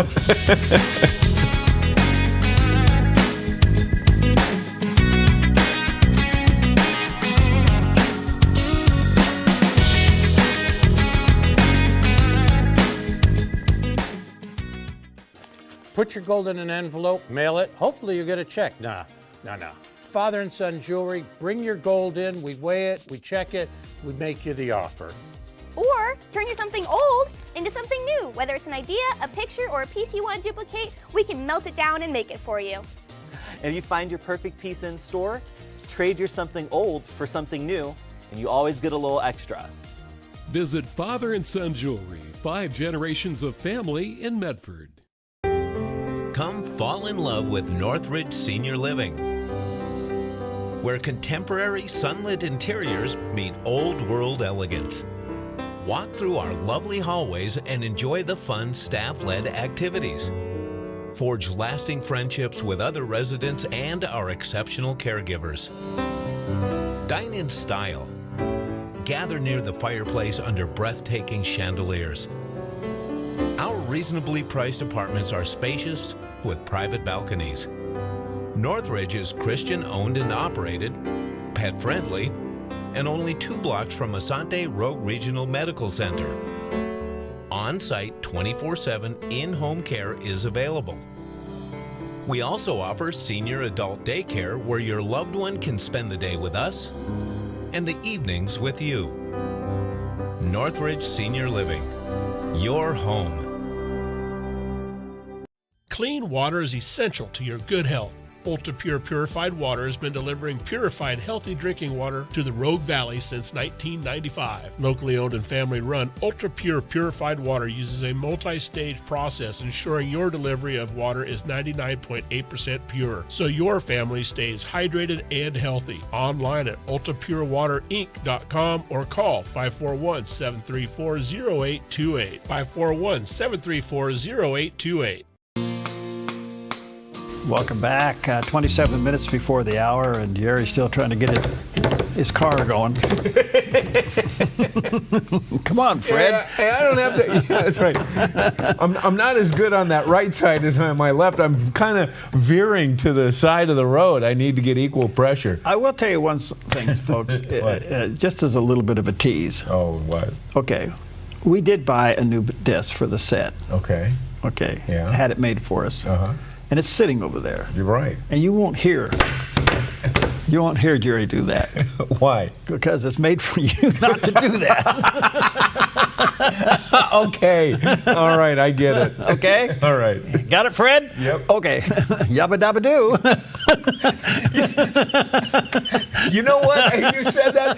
The actor that said Yabba Dabba Doo, Fred Flintstone, he made that up, and it was reported that he took it from the popular Brill cream ad that said a little dabble do ya. He said Yabba Dabba Doo. That's where he pulled that from. Yeah, a little bit of meaningless trivia. That's like the little lady that they filmed for hamburger commercial, and she said, "Where's the beef?" Where's the beef? And she was supposed to say, "Where's the hamburger?" Oh, really? And it was a mistake, and they went with beef. And they went with that. And they went with that. They gave her a bonus for that. Yeah, there you go. Yeah. All right. Whew. All right. Let's check in with CBN Newswatch.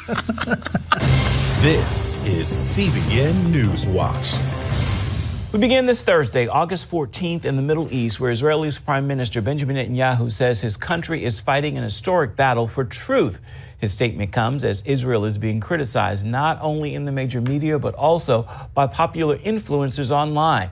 So Israel's supporters are saying those critics should visit the Jewish state to see what's really happening. Chris Mitchell brings us the story now, reporting from Jerusalem. Israeli Prime Minister Benjamin Netanyahu says Israel is falsely accused on two fronts in its war on Hamas.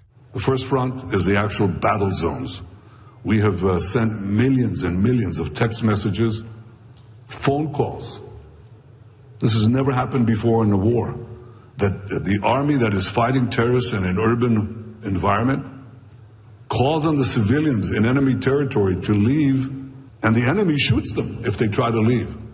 And then Israel is blamed for genocide. That's ridiculous. It is a blatant falsehood. The second is the accusation Israel is starving the people of Gaza. If we had a starvation policy, now nearly 2 years after the beginning of the war, everybody in Gaza would be dead. But they're not, because that's not our policy. Our policy is the exact opposite. We sent in 2 million tons, 1.9 million tons of food and medical aid into Gaza. Tim Ballard, who leads an organization fighting sex trafficking and is the subject of the movie The Sound of Freedom, came to the region to help the Druze and Christians inside Syria suffering a genocide at the hands of Islamists. And here's the shock. I thought we were the tip of the spear, right? I was wrong. We were not. But I'll tell you this, I was shocked and tearfully shocked to find out that the IDF has been out there without cameras, without fanfare. They've been out there rescuing the Christians and the Jews. And I'm talking like major efforts. I'm like, who are you guys? Ballard says this is not the story being told in the West. They don't want anyone to know. They're just helping people who are dying and bleeding and being raped and sent to sex markets. And I just felt the Spirit of God, just like, they got them wrong. The West has them wrong. He's calling on his friends Tucker Carlson and Candace Owens, who are critical of Israel, to come and see for themselves. I just want to say, will you just be open enough to come? Come. I will come with Candace. I will come with Tucker. I will come. I will take them across the border. I will show them the kids. I will walk them into Gaza. Netanyahu says history proves lies have consequences. I think this battle for truth has tragic historical antecedents. My father was a great historian of the Jewish people and a great historian of the Jews in the Middle Ages. In the Middle Ages, every single massacre that the Jews suffered was preceded by a campaign of vilification and lies.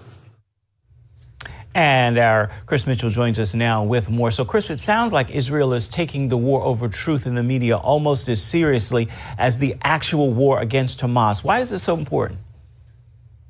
Well, the media war is so important, and that's exactly what Netanyahu was talking about in his speech last night at that Newsmax event, because it changes hearts and minds.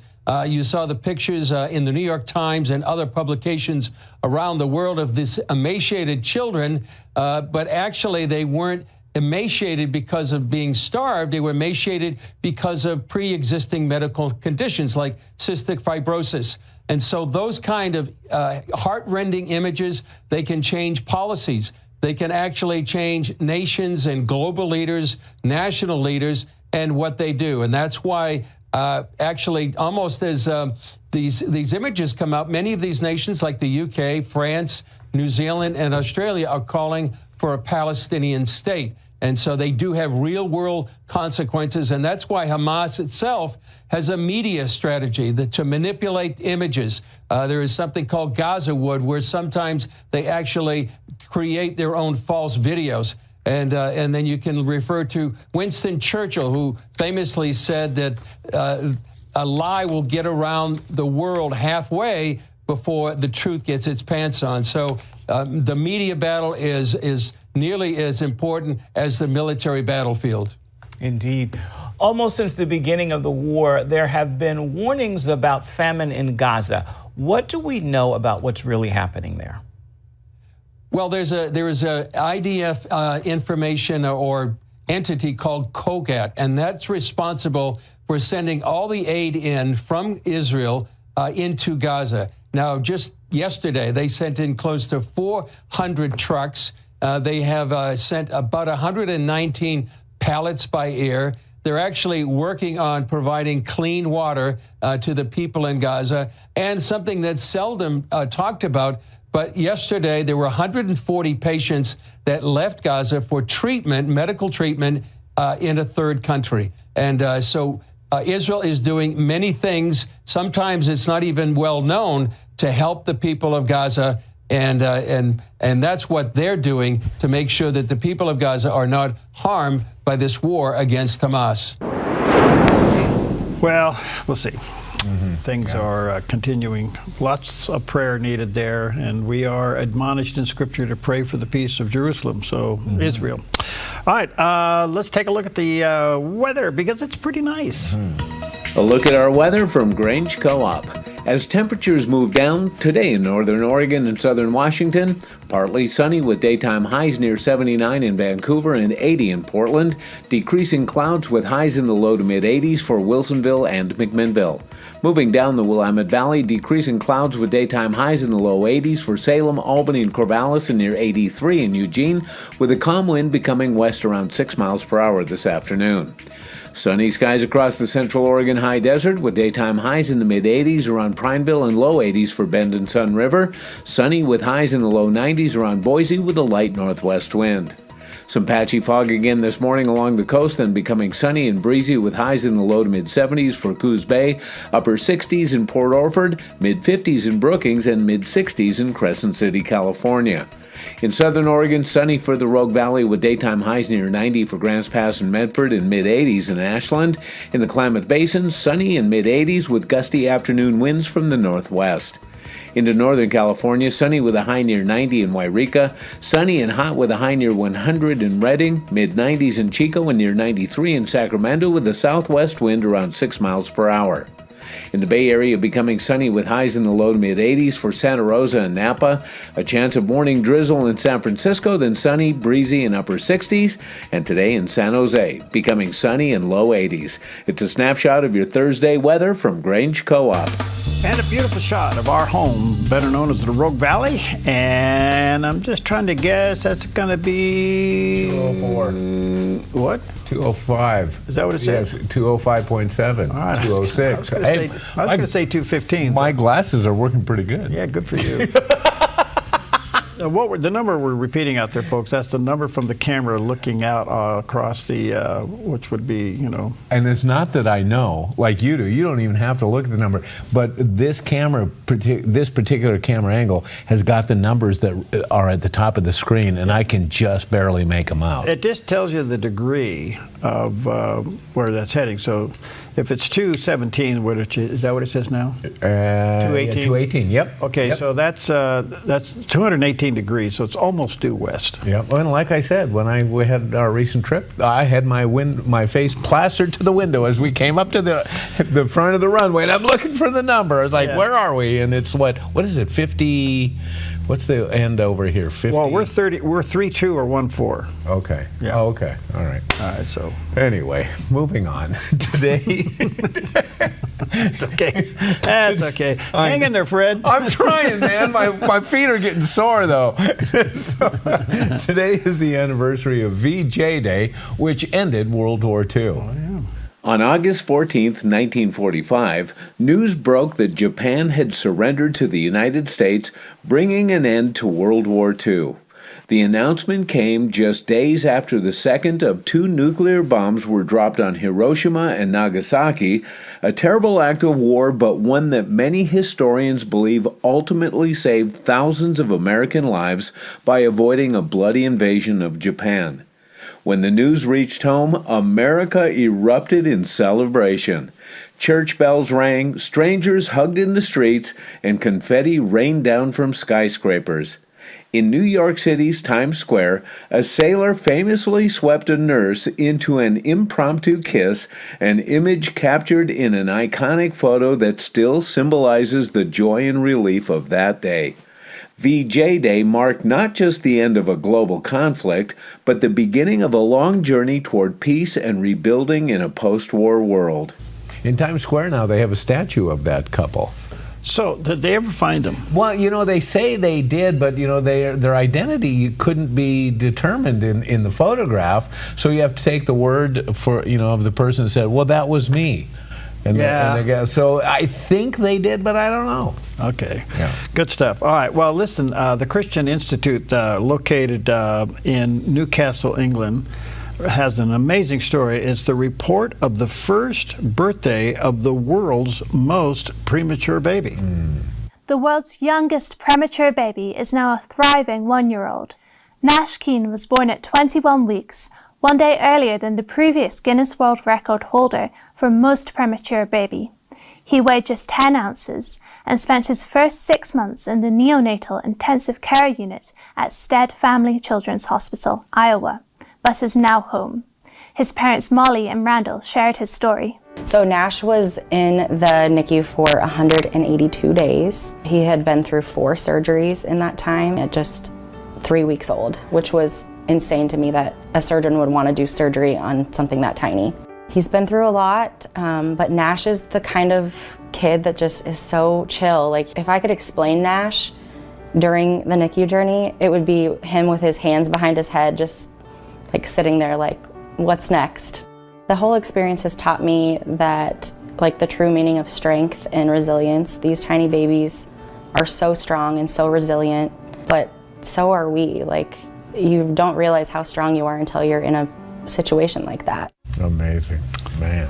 Beautiful. Absolutely beautiful. All right, we'll take a quick break and we'll be right back. Your light will shine when all else fades, never ending. Your glory goes beyond all fame, and the cry of my heart is to bring you. Live the adventure with Hellgate Jetboat Excursions. Discover your wild side in the heart of the Pacific Northwest with Hellgate's high-speed spins, stunning rogue river scenery, and incredible wildlife sightings. It's an experience like no other. Plus, you can enjoy brunch or dinner on the open-air deck of the exclusive Hellgate River Lodge, a place where families connect, friends unite, and the river brings it all to life. Visit Hellgate.com to book your adventure. Hellgate Jetboat Excursions, where adventure runs wild. Worried that inflation might burst your retirement bubble? I'm Michelle Slate. Lighthouse Financial shines guiding light on retirement, investing, and insurance.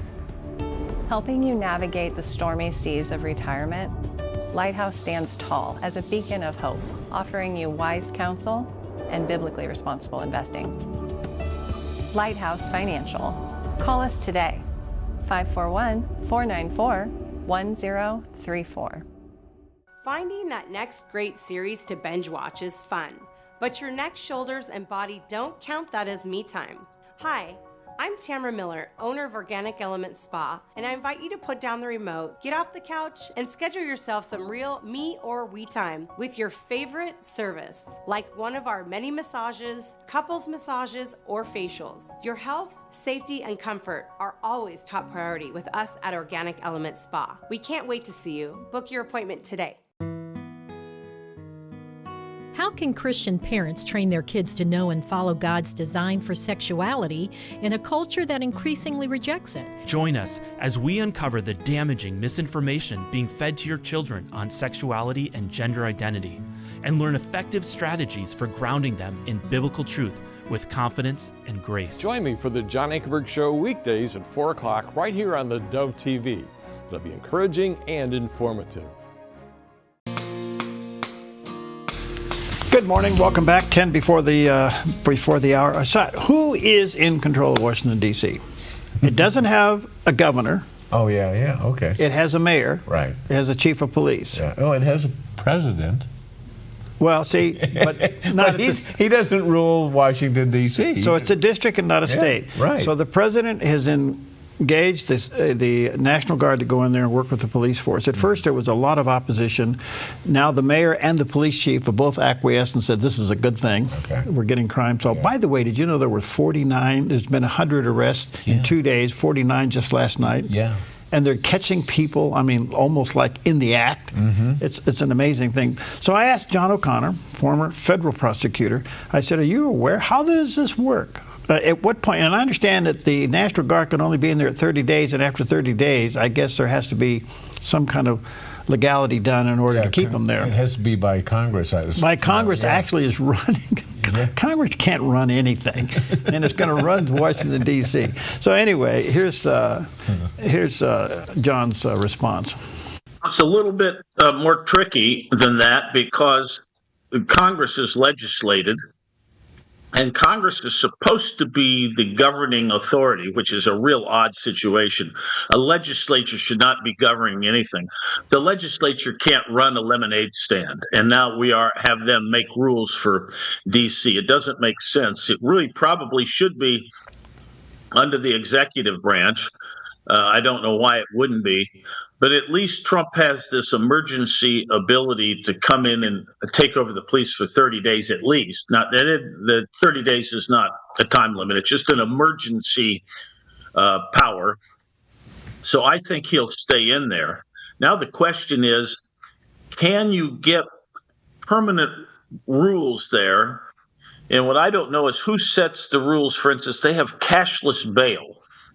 That's one of those things that is, a self-canceling phrase, an oxymoron, like, as they say, Army intelligence. But it's not a good thing to have cashless bail because a guy gets picked up. He knows he's out on the street. He doesn't have to post anything. His relatives don't have to post their house.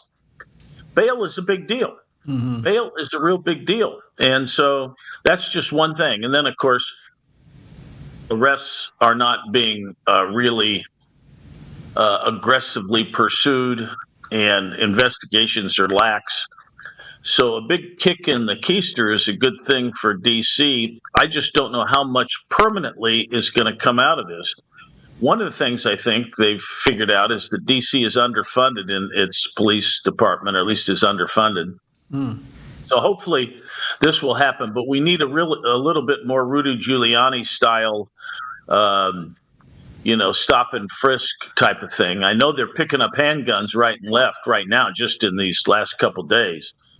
Wow. It's an amazing thing, and the president even had to take over the department that was giving the statistics and fire the people doing the statistics, because the statistics coming out were not accurate, obviously. Yeah. Well, so in the meantime, in spite of that, the left says, "See what an authoritative dictator he is." Yeah. Well, anyway, it's like firing an attorney. If you give him bad advice, you get rid of him. If your accountant's cheating, you fire him. Right. So anyway, this is going to be interesting, and I think it sets a model. Look. The Democrats cannot win with this, and yet they're going to demonize the president as being a dictator. Well, so in doing so, they're saying they're for crime. Yeah, and the former federal prosecutor said it very well. He said they need a big kick in the keister. That's really good. That's a nice way. I love that. I can use that word on the air. Yeah. I can't use the other one. Yeah, it's the first time I've heard it here, and yeah. Okay, stick around. Kenneth Abramowitz will be back with us. He's always great. We'll talk about what's really coming down now in the Middle East and the squeeze inside Gaza. That's going to be pretty interesting. And is anti-Semitism, as it continues to grow, is it also separating people? So we'll talk about that. Todd Free will be by. Ooh, and fasten your seatbelts. Here's the question. What? Is the church losing the next generation? And I think the church is in a real pickle. How do you stay the church without compromising in order to win? Okay? Yeah. We'll talk to him about that. We kind of know where he comes from. Yeah, we do. And in fact, this is kind of a setup question. You can ask him about that event that you reported on yesterday. Remember that gathering with, they said it looked like a rock show? Oh, yeah. There was like so many people. Was it in Portland? It was in Portland. Yes, right. Listen, I'm thrilled that it happened because thousands of people came to the But not everybody is. Yeah, it was an evangelistic outreach by Pastor Metter from up there. He pastors a church. By the way, he's from Medford. Right, yeah. But anyway, filled the Moda Center. Yeah. Great thing. Filled it. But for people looking in, it was a rock concert with a message. Yeah, and I get all that, but I know. I don't know where the line is anymore. It got so blurred. Well, I do, but I can't say it. All right. I should. Tomorrow. Tune in. You'll get the rest of it right. No. What was the message from Jack Graham? Which one? You can't quit. Yeah, right. That's right. Don't quit. I ain't going to quit. Go ahead. Well, here's a good one. We love Make-A-Wish Foundation, and a boy with a rare bone disorder has had his wish fulfilled by becoming an NFL quarterback for a day. Under the bright stadium lights in Carolina, 12-year-old Jace Garland lived his dream, taking the field as a Carolina Panthers quarterback. 2 years earlier, Jace was diagnosed with a rare bone disorder that can lead to leukemia. He needed a bone marrow transplant and months of recovery. Make-A-Wish asked him to choose a dream to look forward to, and Jace knew exactly what he wanted. He wanted to be quarterback for the Panthers. This month, the Panthers made it happen. He suited up in black and blue and met the coaches and quarterbacks, signed a contract, and even designed a play. Then, during Fan Fest on August 2nd, he took a handoff at the 10-yard line, sprinted left, and scored a touchdown. Players lifted him high in celebration with a lot of joy. And for Jace, it wasn't just a touchdown. It was proof that no matter the obstacle, he could still race to victory. Yeah, it was a preseason game, and the other team let him do it. Yeah. That's wonderful. Yeah. You know, I wish we, you're not done till you're dead.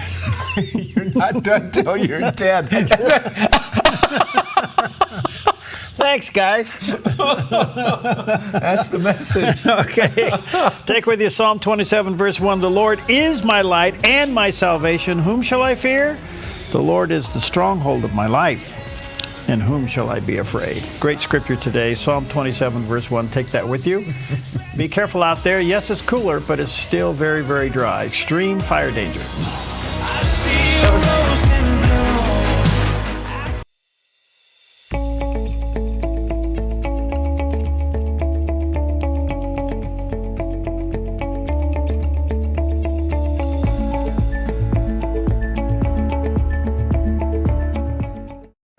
The threat of wildfire poses a growing risk to Oregonians. You can prepare now by taking 3 important steps. Create a home inventory, make copies of important financial records, and contact your insurance company to make sure you have the right amounts and types of home insurance coverage. Be wildfire ready by being insurance ready. Visit dfr.oregon.gov/prepare now to learn how.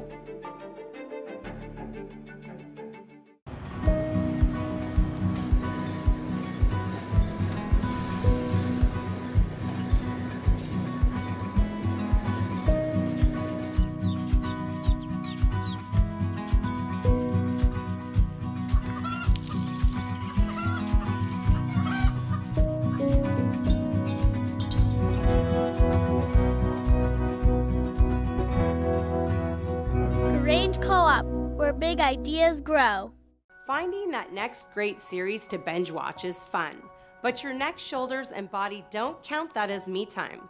Hi, I'm Tamara Miller, owner of Organic Element Spa, and I invite you to put down the remote, get off the couch, and schedule yourself some real me or we time with your favorite service, like one of our many massages, couples massages, or facials. Your health, safety, and comfort are always top priority with us at Organic Element Spa. We can't wait to see you. Book your appointment today.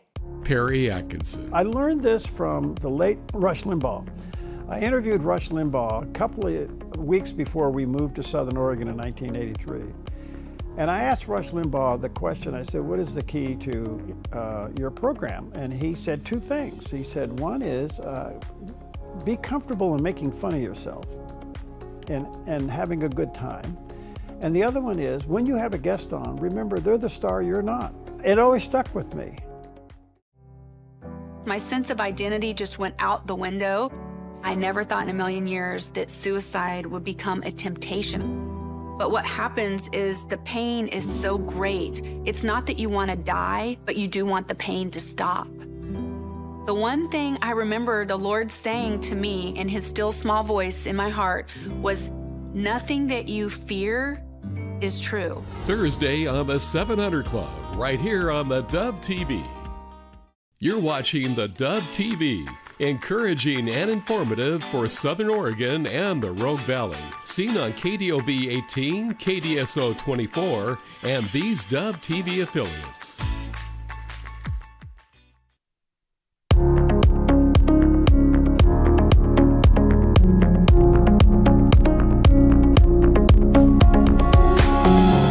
Welcome to Focus Today. I'm your host, Perry Atkinson, and of course, all eyes on the Middle East, as well as coming up to Alaska. That'll be tomorrow. But in the meantime, the Middle East is still a hot spot, and I am so honored when we have time to sit down with Kenneth Abramowitz. He's the author of Multi-Front War, Defending America from Political Islam, China, Russia, Pandemics, and Racial Strife. He's the managing general partner and co-founder of NGN Capital. He also has been a contributor to various organizations that are fighting to protect Israel and America from political Islam and the radical left. He's the author of a fascinating read called SaveTheWest.com, and that's the founder, excuse me. There's a picture of the book, The Multi-Front War. His website is the SaveTheWest.com, and there's a picture of the landing page, so you can check that out. Kenneth, good to see you again, friend. How are you? Yeah, great to be with you as always. Thank you. Perfect timing, too. So much going on. I'm just kind of curious. As you know, Australia now is joining the UK, France, Canada, and others in trying to recognize a Palestinian state. I don't know what your take is on that, but is this an attempt of these countries trying to isolate the U.S.? Well, there's a lot of factors going on in their heads, so I just have to guess. There's internal politics going on with each country. Each country has 5 or 10% of their population is Muslim, and I think they think that by announcing that they want a Palestinian state, that'll help them. As you know, in a democracy, usually victory is determined by 1 or 2 percentage points. So maybe they figure if they can get most of that 5 or 10% to vote for them, that would allow them to win in an election. That's one issue. Another issue is perhaps they're getting paid money from Qatar in particular or Iran. That's number 2. And number 3, maybe they're getting threatened by Qatar and Iran that they're going to activate their killer cells within their country and make life difficult. So those would be my 3 best guesses. Wow. What about, say, in the case of the UK, where their Islamic population has grown to what it is, where they're allowed to practice Sharia law in certain areas? Is this an attempt to just appease them? Yes. I guess you could make that number 4. It's interrelated with issue number 1. You know, how to get votes from a population that doesn't share your values. So what you do is you jettison your values and you accept their values, and that's worrisome too. I mean, all of those countries have made the same mistake. They, by the way, we made the same mistake too. So it's not like they were alone or we were alone. Unlimited immigration of unvetted people, illegal, mostly illegals, number 1. And number 2, non-deportation of people who are troublemakers. Or as I say, anyone who announces that I'm a member of an Islamo-Nazi death cult, I would say, great, here's your free ticket out of this country. So they're now suffering. as a result. Now, President Trump has publicly said just in the last couple of weeks, Europe, follow us. We stopped illegal immigration, number one, and number two, we're deporting bad guys. You have to do that too. It's just that they're not listening just yet to President Trump. I know how they can listen, but so far they're not listening. Okay. Before I let this subject go, so I can't help but think, with Australia's move now joining UK, France, Canada, that it's emboldened Hamas. Yes, and Secretary of State Rubio publicly said just a few days ago that the negotiations between Israel and Hamas broke down as those countries announced that they believe in a Palestinian state, that all of a sudden Hamas became extra intransigent, and there's no deal. So yes, they're hurting the hostages, they're hurting Israel. By the way, they're hurting themselves. They're not acting in their own self-interest, and that provokes a whole number of different questions. Why aren't they acting in their own self-interest? Yeah. All right. So in the meantime, Prime Minister Benjamin Netanyahu gave a pretty stormy speech yesterday there at the Newsmax gathering in Jerusalem, and basically saying, and I'm paraphrasing, no two states. The United States is saying no two states, and they're continuing to say the elimination of Hamas. Now, the stumbling block is the remaining hostages. So as the circle gets smaller and smaller inside Gaza going after Hamas, at what point do you think it costs the lives of the remaining hostages? Well, look, there's no good solution to this mess. So Israel basically has two choices. One is to unconditionally surrender to Hamas and give them everything they want. So in other words, leave Gaza. Israel would have to evacuate 60,000 people who live in the south of Israel near Gaza and basically announce unconditional surrender, which they're not going to do. And the other choice is go in and find them. So I think they're going to go in and find them. Now, it provokes the next question, will they find them living or dead? And the point is, if they do nothing right now, or other than negotiate with someone intransigent, they're all going to be dead due to starvation. Yeah. So I would say if they maintain the status quo, they're all dead. So you might as well go in and look for them, and at least try to save as many of the 20 as humanly possible. In the meantime, they're fighting this propaganda war, Israel is, of starving the Palestinians, in spite of the fact that there's visual evidence that's not the case, and they're doing everything they can to get food to them, and Hamas continues to steal that. Do you think sooner or later that breaks through the headlines, or is it deliberately being covered up? Well, right now it's deliberately being covered up. And so the only people starving in Gaza are the hostages. And notice that nobody cares about the hostages. So they care about the 1.5 million non-starving Gazans, but not the 20 starving Israeli hostages. So it's pretty pathetic. My very low respect for those four countries just went lower, as if it could go lower. And it's just despicable what's happening. So Israel has to learn how to do a better job fighting. I call it cultural warfare. You can call it information warfare. You can call it public relations.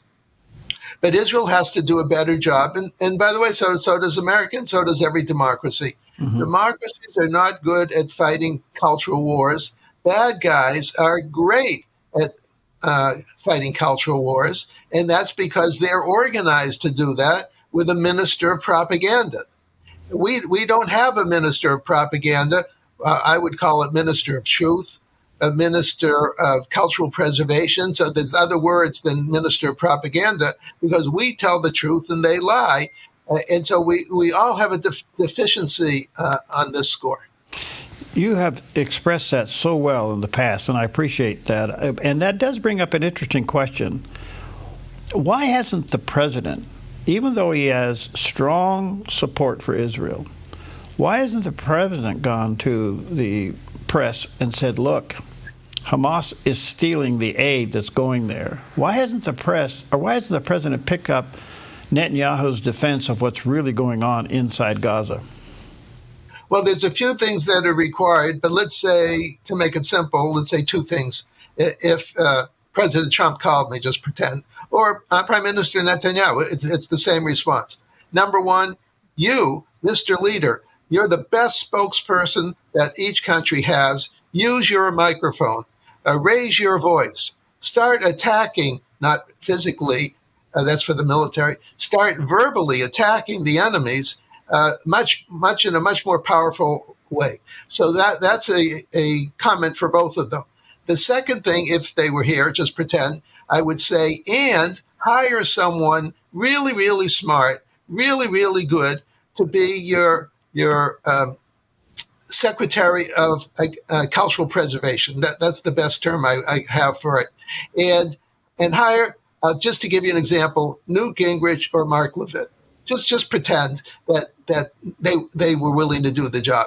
These are people with high level of intelligence. They can convey the wonderfulness of America, and Israel needs two people. Well, you'd only hire one person of that type of caliber to fight the cultural war. This is a battle of brains and words, and you need the best and the brightest to fight this war and complement the abilities of the president or the prime minister, because they have 1,000 things to do. They can't spend their whole day talking to television, radio, and internet and whatnot.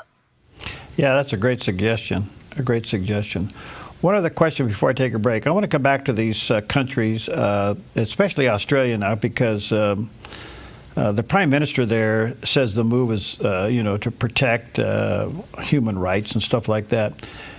Why hasn't somebody said to Australia, the UK, France, Canada, why don't you divide your country into two states and let these people have existence in your backyard? Well, let's expand upon the point that I just mentioned. If you actually had a Secretary of Cultural Preservation, in Israel they call Minister of Cultural Preservation, this person is an attack dog. Okay, so this person would say it's easier for this person to say than for the president to say.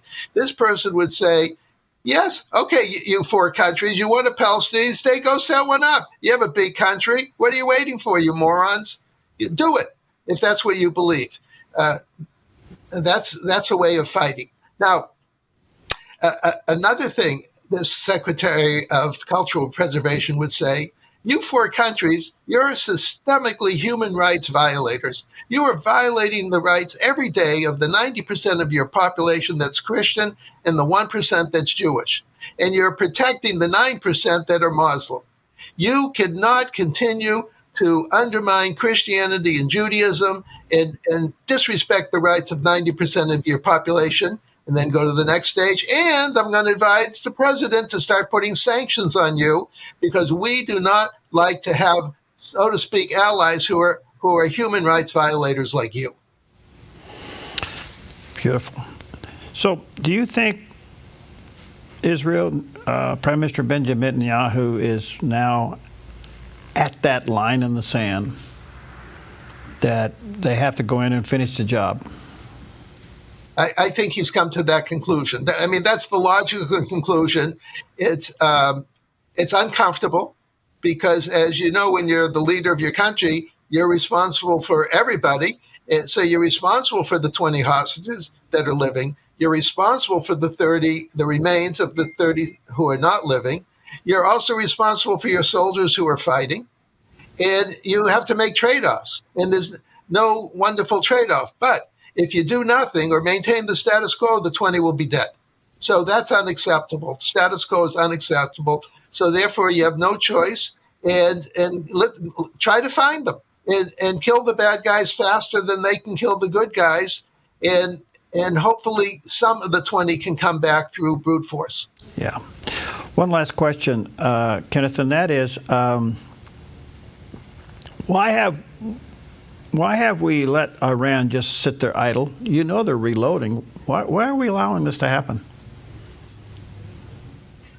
Well, I love President Trump, but if I were him, I would not have called for a ceasefire after day 12 of that 12-day war.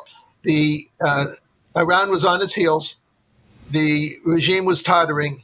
Israel was just about to send another planes to blow up another batch of targets. President Trump told them to stop and not do that. I think that was a mistake. I think he got bad advice, whether it's from his own staff or whether it was from someone like Qatar, and stop the war in the seventh inning. And I don't think you should stop wars in the seventh inning. Can you imagine if Franklin Roosevelt said, oh, it's 1944. There's so many dead people. I'm tired of all the killing. Let's have a ceasefire with Germany. Hello? How about unconditional ceasefire, unconditional surrender with Germany? And so that's what we needed with Iran. It'll happen again, by the way. Within 6 months, Israel, perhaps even 3 months, Israel will be attacking Iran because it can't allow them to rearm and just prepare for the next bigger battle. And so the war is, call it, if it were a play, I'd call it intermission, so to speak, between Act 1 and Act 2. All right. Let me take a quick break. Check out Kenneth Abramowicz's website, SaveTheWest.com, and certainly get a copy of his book called The Multi-Front War. There's a picture of the cover, and check out the website, SaveTheWest.com. We'll be right back. Applegate River Golf and RV Resort, a pristine 9-hole course alongside the Applegate River. Their clubhouse offers a golf simulator experience. The RV resort is adjacent to the golf course with convenient pull-through parking. Applegate River Golf and RV Resort. Information at applegateRV.com. At Kelly's Automotive Service, being good stewards of what God has entrusted to us is at the core of our business. We believe what we do matters. Every interaction, every transaction is another opportunity to bring Christ's values into the marketplace. If you're a technician who wants to be part of something bigger, or just looking for a new shop to bring your vehicle, we would love to meet you. We're Kelly's Automotive Service, where we service your vehicle, but take care of you.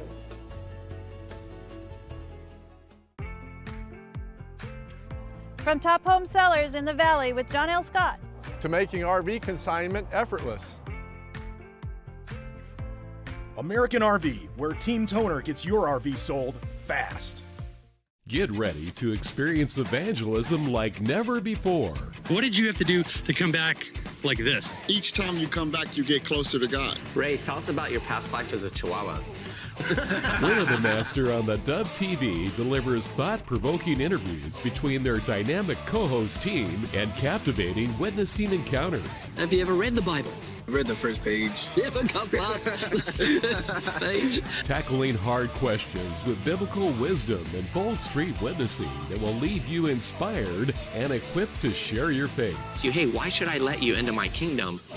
And you say to him, because I was true to myself. Each episode will leave you better equipped to carry the good news into the world in this unique, award-winning reality TV show that will leave you saying, I can do that. My prayer life goes on steroids when I'm witnessing. It's like... Learn how to share your faith with Way of the Master, Thursdays and Fridays on the Dove TV.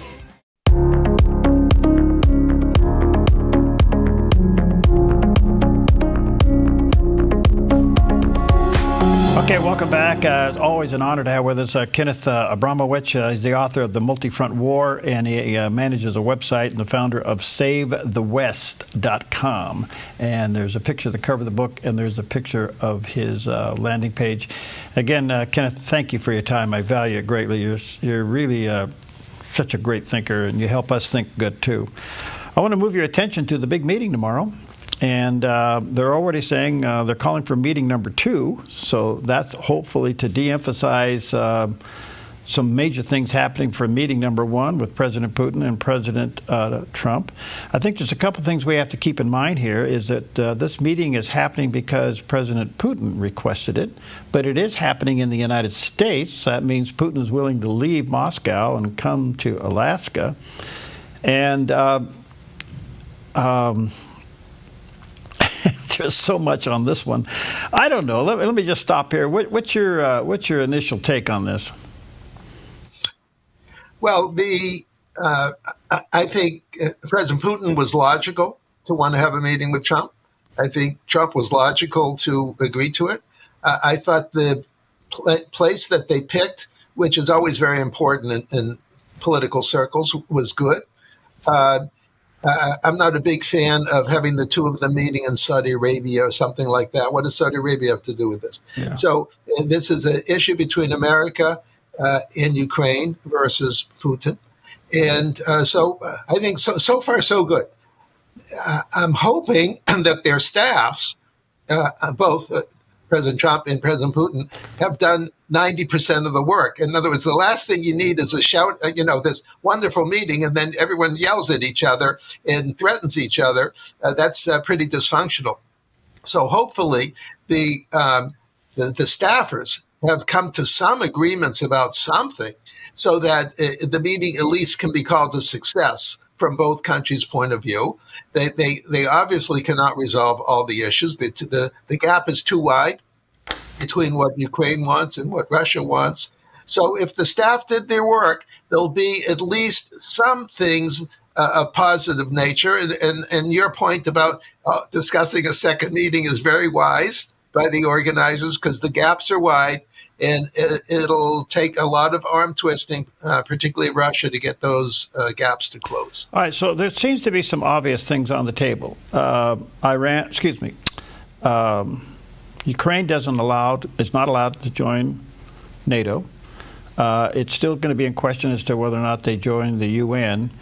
And eastern Ukraine, probably portions of that land will go to Russia. Or is that too wide of an assumption? Well, I think everything you said are good guesses. Putin's not going to. Putin has almost 20%. There's certain portions of the 4 provinces, I think, like another 10% left over. So they're debating, can I have the other 10%? The answer is no. So one logical compromise would be, okay, you keep what you have, because we're not going to force you out. We're not going to war directly with Ukraine against Russia. So there's no one who's going to push you out of let's just pretend it's 18%. So, okay, fine. So you can have that. But in return, and by the way, Ukraine would not be happy with that, but just pretend that they're happy with it. They're not happy, but let's pretend they'll accept it. But in return, we're not going to allow a demilitarized Ukraine. That's not a part of NATO. So that when President Trump's no longer president and Putin, you're a dictator for life, if you live long enough, you'll politically outlive President Trump, and then you'll just invade Ukraine under another president. So no. If you're going to get the 18%, that's it. And they can join NATO. Maybe we won't have missiles there out of respect for Russia, but they'll be part of NATO. And so you will never get the other 82%. Maybe that's the seeds of a compromise that could work. Is rare earth going to be part of the bargaining chip here? Well, in the 18%, pretend that Russia ends up stealing, I'm sure there's a lot of wheat there and a lot of rare earths, and I'm told natural gas. And so Russia would get their 18% of whatever is there, but Ukraine would have 82% of whatever is not there. So basically, they're dividing the pie up. It's not right. It's not fair. But with Russian troops there and no one wanting to push them out, that's the status quo, and would probably be the best that everyone could do. And by the way, then Ukraine could join the EU, European Union, could join NATO. There'd be some. You could call it NATO minus. In other words, NATO minus some capabilities to calm down Russia. So maybe that's the seeds of a negotiated settlement that they obviously can't do on their first meeting, but maybe they can set the seeds for that. Do you think President Trump, using his business acumen, will say to President Putin, don't you really want some Western business to come back? Don't you want your Big Mac back? Don't you want Trader Joe's and Costco back? I mean, could he use that as an incentive? Yes. Well, whenever you negotiate, there's, as we say, carrots and sticks. So on the carrot side, you just mentioned the good carrot. You can join Western civilization. You're part of Western civilization. You're a Christian country. You shouldn't be fighting. Christians shouldn't be fighting Christians. And so come to your senses, rejoin Western civilization. You don't have to become a democracy, and we're not making you a democracy, but bring your business, start looking west instead of looking east to China. That's a big, big carrot. Another big carrot is Russia's caused something like $500 billion of damage. On the carrot side, you could say, we're sitting on almost that amount of assets that we took from your bank accounts. We'll give it back to you. And so here's a few $100 billion. On the stick side, we're not going to give it back to you, and we're going to give it to Ukraine. Yeah. And we're going to punish you with extra sanctions. We're going to make life a living hell for you. So there's the right combination of carrots and sticks that perhaps can close the gaps. Yeah, I can't help but think that the president still has sanctions and tariffs in his arsenal.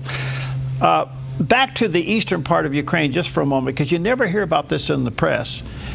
One of the great motives of taking over that real estate has to do with the Orthodox Church, doesn't it? Well, yes, they're also, both sides are Christian, obviously, but they have different ways of looking at Christianity. And Putin looks at religion from a political point of view. In other words, political Christianity. In other words, Christian leaders who support him. And Ukraine wants Christian leaders that support Ukraine. So there's a guaranteed split between the two opinions of the role of the church. So, but again, under this theoretical compromise that I pretended that I created, then Russia will control the Christian churches in the 18%. Yeah, okay. And Ukraine will control the Christian churches in the other 82%. They won't like each other, but they are Christians, so they have more in common with each other than against each other. Right. And so that would be good.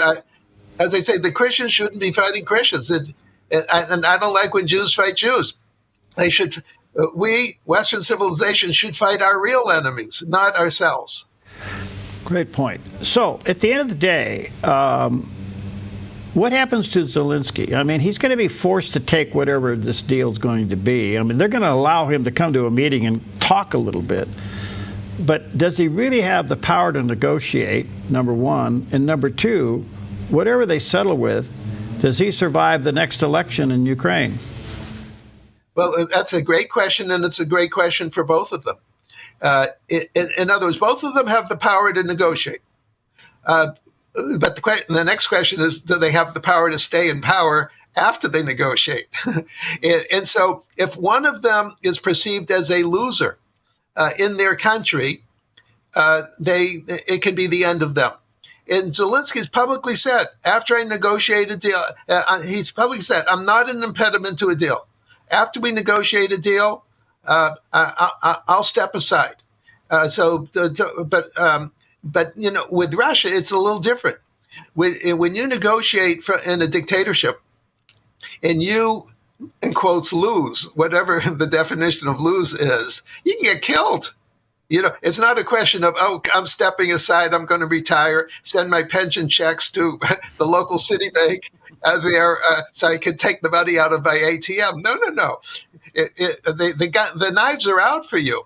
So this can, the reason it's so treacherous for both of the leaders is they can end up dead, not just out of power, particularly Russia. So you can see why Putin is not enamored with giving a lot of concessions, because there's someone around him who has their knife out, either literally or figuratively, who says, we lost 1 million people to get 18% of Ukraine, and that's all we got. Putin's got to go. And they nominate themselves to make him go. So it's treacherous times for both leaders, particularly Putin. All right, one last question. I want to swing you back to the isolation of countries against Israel to go to 2 states. Do you think President Trump, in the long run, puts pressure on, say, Australia, UK, France, and Canada for their involvement of suggesting a 2-state solution? Yes. That's what I hope, and that's what I expect. And I have a half-serious joke, comment, let's just say, that President Trump can solve any problem in 5 minutes. In other words, he has much more power than he's using right today. He's got the biggest microphone in the world, and everyone's listening to him. And if he announced to those 4 countries, you're in big trouble, okay? You're supporting a terror organization to take over this fictional Palestinian state. By the way, the number one victim of a Palestinian state would be the Arabs who live there. Right. So you're basically condemning 1.5 million Arabs in Judea and Samaria and 1.5 million Gazans to be in a living prison. What kind of leaders are you? You're not protecting your own Christians and Jews. What kind of leaders are you? You're human rights violators. And I'm going to start distancing America from you. And again, carrots and sticks. But on the stick side, we're going to start sanctioning you. And we're going to, I personally would openly call for regime change in those countries. I would say we're going to be supporting your Republican equivalent opponents, and we want you out of power. That's what I would do. President Trump's not there yet, but I hope that he will be. Why hasn't it been said that Gaza is a temporary two-state solution that failed? It's not complicated. That's right. But in politics, you can announce that this failed and I want to try it again. In business, can you imagine going to investors and saying, look, I have this failed investment. Would you mind investing more money in my failed investment? They'd say, hello, we're leaving. So this doesn't work in the business world, but it works in the political world for a reason beyond my abilities. You're wonderful. Kenneth, thank you for your time. Let me say to our viewers and listeners, check out his website, savethewest.com, and certainly get a copy of his book. It answers a lot of things that we're talking about here. The Multi-Front War, Defending America from Political Islam, China, Russia, Pandemics, and Racial Strife. And there's a picture of the cover on the book. Thank you, my friend. Look forward to more visits. Anytime. Great to be with you. Thank you.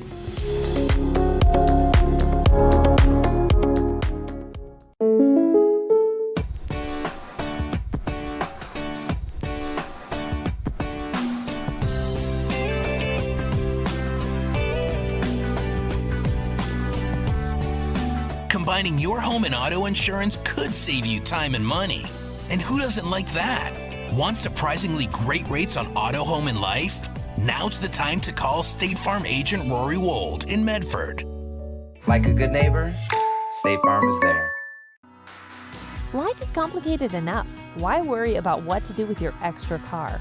Skip the costs of maintaining it, storing it, insuring it, or renewing registration. Car repairs? Forget about it. Here's one easy solution to your car problem. Donate it to our station.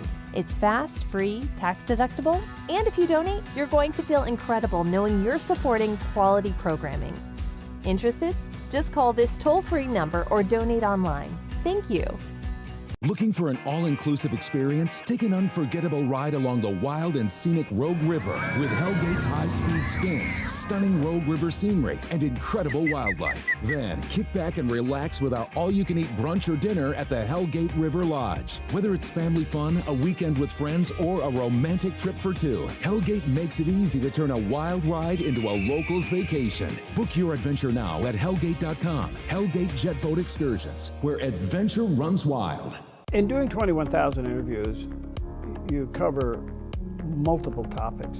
Alan Dershowitz, George W. Bush, Rush Limbaugh, David Limbaugh, Franklin Graham, Dr. David Jeremiah, Dr. Dobson, Dr. Alveda King, Sean Hannity, Ronald Reagan. Been quite a ride over these 42 plus years. 21,000 interviews, that's a big milestone. It's huge.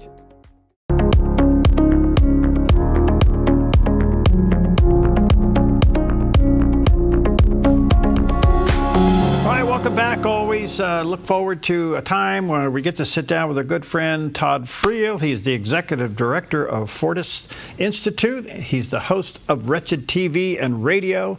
He's the author of 5 books and the producer of over 24 Bible study courses.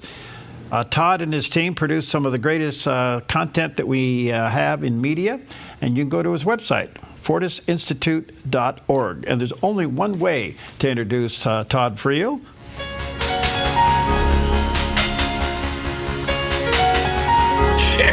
Chariots of fire? What is that? The only way we can introduce him, he is the champion of all champions. And yes, friends, this is the real Todd Friel right here. And this is the result of Mrs. Friel finally winning the race. It's true. It's true. All right, although I don't have the same understanding of the Sabbath that Eric Little did, but nevertheless, I guess I'll take that. Have you ever seen the Elvis movie? Is your mic on? Should be. Okay, you're kind of echoey, but maybe that's your head. Go ahead. Well, it could be my head. Yeah, this actually, believe it or not, this was so selfishly motivated. I think I've told you, Perry, that I recognized that with a beard, I was receiving fewer signs of affection from my wife. In other words, not getting as many kisses, so I shaved the thing off. Well, you're one of the guys that actually look good in it. Where was that when I had the beard? Well, where was that? I will say this. If you ever run for public office, seriously, I mean, we've done the research on this, don't have a beard. Yeah, but what about J.D. Vance? Explain that. Well, but see, you were public, but you weren't running for public office. And I would say that your congregation, your church endured it. They didn't like it. You know what? I think you're right, actually. Did you know there's actually a movement online that says Christian men must wear a beard? Must. No. Because it's that symbol of masculinity and authority. I've been growing one for 3 years. What do you think? It's coming in. Good to see you, friend. What's up? Just read a statistic that Christianity globally is shrinking, and I put my noodle to this latest statistic, and I would like to offer a contribution as to why Christianity is not growing globally. And here's my thesis. Okay. We are not selling, for lack of a better word, the real McCoy. Do you know where that comes from, the real McCoy? 19th century, a fellow invented, it was like some sort of oil cup for trains. Mm-hmm. Elijah McCoy was his name, and it was really good, and it really worked. And there were people, of course, who created knockoffs. And so the people who worked on the railroads, they insisted on having the real McCoy because it was better. And I think in Christianity, we have not been presenting the real McCoy. What I'm trying to say is, we're not sharing the real gospel. We are sharing a knockoff gospel that is lacking in the profound nature of what the gospel actually is. We've turned it into life enhancement. Come to Jesus, your life will be better. Hey, God's not mad at you, just come and be his pal. Prosperity gospel. You've got a God-shaped hole in your heart that only Jesus can fill. Okay. All interesting sentiments, but that's not the gospel. And I wonder if the reason that people are rejecting it and why so many young people are deconstructing, it's because they don't have the real McCoy. Once you know the real gospel, you wouldn't trade it for anything. But I think a lot of people are, and they're rejecting it because we simply are not presenting the real McCoy. All right, so it sets up two things here. One is, all right, we may not be growing. At the same time, we're losing people. And young people are turning to faith, but they don't want to go to church. You put all this together, and it's kind of a mixed bag here. It is a mixed bag. I think there are some good trends regarding Gen Z. They seem to have an interest in what is being called the sacred. They want something transcendent. They love the idea of these Gothic churches because it feels like, it's kind of ethereal and different than the mundane world. So there is an interest, I think, courtesy of social media folks like Joe Rogan, Jordan Peterson, Tucker Carlson, Russell Brand. There's more of an interest in Christianity. Now, what's motivating that interest, I I think they want a connection to something that's ancient. I think that they're looking back at the old paths and they're realizing, maybe they had some things figured out that we've rejected and have caused me to feel so anxious and depressed and lonely and fearful. So I think some of that is being motivated. But in all of this, Perry, my concern is that we're not presenting the gospel. In fact, I've seen this a number of times. You go to the YouTube machine, a Christian will appear on some secular talk show, and the headline is, Christian shares the gospel. And I'll watch the video, and it's like, no, he didn't. They talked about Christianity. I saw one video where it said, this guy, whoever the guy was, shares the gospel with Ozzy Osbourne. I watched the video. He gave Ozzy Osbourne a Bible. Okay, that's a nice gesture. That's not sharing the gospel. I think we've forgotten the very basics of the faith. We assume far too much, especially in a world that knows so little about Christianity, and we're simply not presenting the gospel in its fullness. And so people are turning away from it, they're rejecting it, or they're deconstructing it because it's kind of meh compared to the real McCoy. Is the word sin the stumbling block? Sin is a part of it. Well, sin is a huge element inside of all of this because we're living in the era of the expressive individual. This was a phrase that was coined in the 70s by, I think, a sociologist professor, recognizing 70s was being dubbed the me decade. So people, everything is about me. Everything is about my inner self. It goes back to Jean-Jacques Rousseau. It makes its way through the Romantics. It makes its way through Oscar Wilde, Sigmund Freud, the French philosophers, the postmodernists. Everything is about what's on the inside is my authentic self. And I need to be brave and let the inner me make an appearance outside of me. And you can't judge me because I've just done the most courageous thing in the world. I've expressed my individual self, my autonomous self, which is the ideal me. And you cannot correct me. You cannot tell me I'm wrong. And you certainly can't tell me I'm sinning. Otherwise, you're committing not just an offense, but an actual crime. We're seeing that type of language used all the time. So, yeah, because of the zeitgeist and the worldview that dominates so much of Western civilization, me, you can't judge me. I'm bold and I'm brave and everything I think is actually right. And now thinking, feeling, instincts, everything that's inside of us trumps what's outside of us. So in other words, society is not something that I look at and conform myself to. Society needs to conform itself to me. So along comes the Christian who says, you got a sin problem. And it's like, whoa. So yeah, sin is a part of it. But I think there's still more missing from our gospel presentations because, Perry, so many gospel presentations don't talk about sin. Hey, do you feel broken? Are you hurting? Are you longing for something different? Well, Jesus just he gets you, and he wants to embrace you. Okay, well, it's not that everything there was wrong, but that's not the gospel. The gospel, by its very nature, is judicial. And if we don't explain all of the components, I think that people are rejecting something that isn't the genuine article. I understand what you're saying. And I guess where I'm trying to go with this, let me see if I can put it this way to you. All right. Just be an Etch-a-Sketch brain for a moment. Just erase everything you currently know about Christianity. And let's say that I came up to you and I said, hey, do you feel lonely? Sir, do you feel lonely? Yeah. Jesus wants to be your friend. Okay, you would have some questions like, who is Jesus? We can't assume people know who he is. They think he's just a moral teacher. We need to explain and by the way, and if you don't make Jesus your friend, you're going to hell. How would you respond to that? You'd be like, well, now I'm offended. What are you talking about? None of this makes sense. And we so often skip over the bare essentials of the gospel, which I believe are who, what. Okay, so who is God? Who are we? What should God do with us? What has he done for us? And what should be our response? If those components aren't in a gospel presentation, you kind of biffed it. Okay, so if we're using terms like, are you having a bad day? Are you lonely? Are you hurting?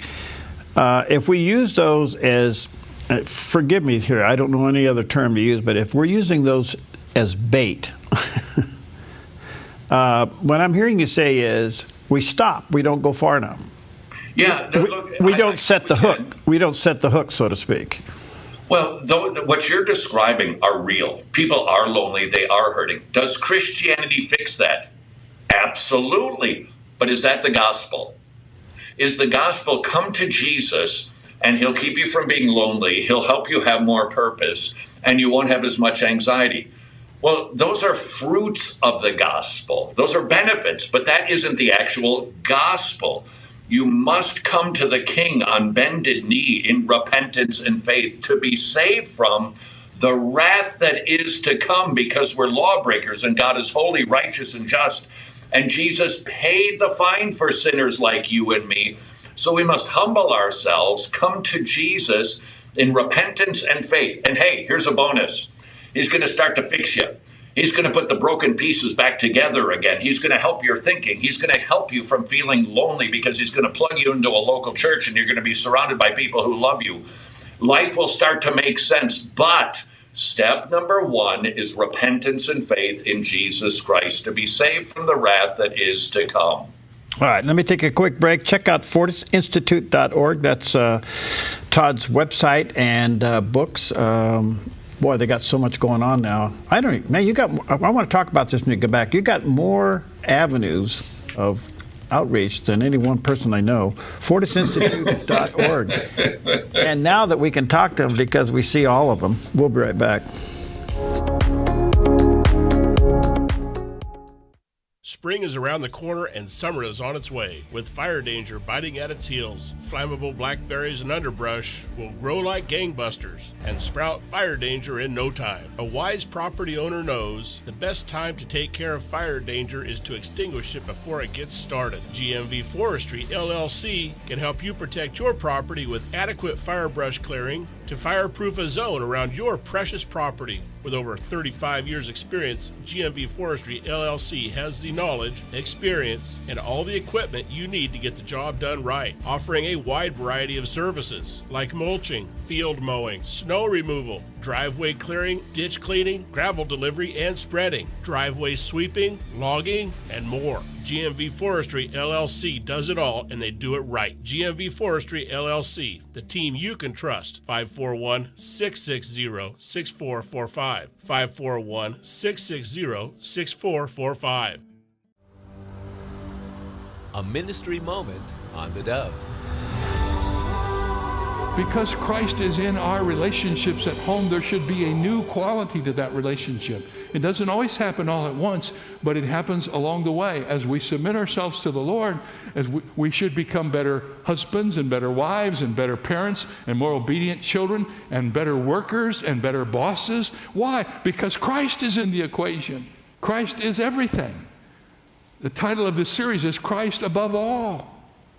He's more important than anything we've talked about today, to understand that it's all about our relationship with Christ. And here's Paul telling us, you want to honor the Christ that is the center of your life. It's going to affect how you live, how you relate at home, how you relate at work, how you function as parents. Christ is a difference maker. A ministry moment on the Dove.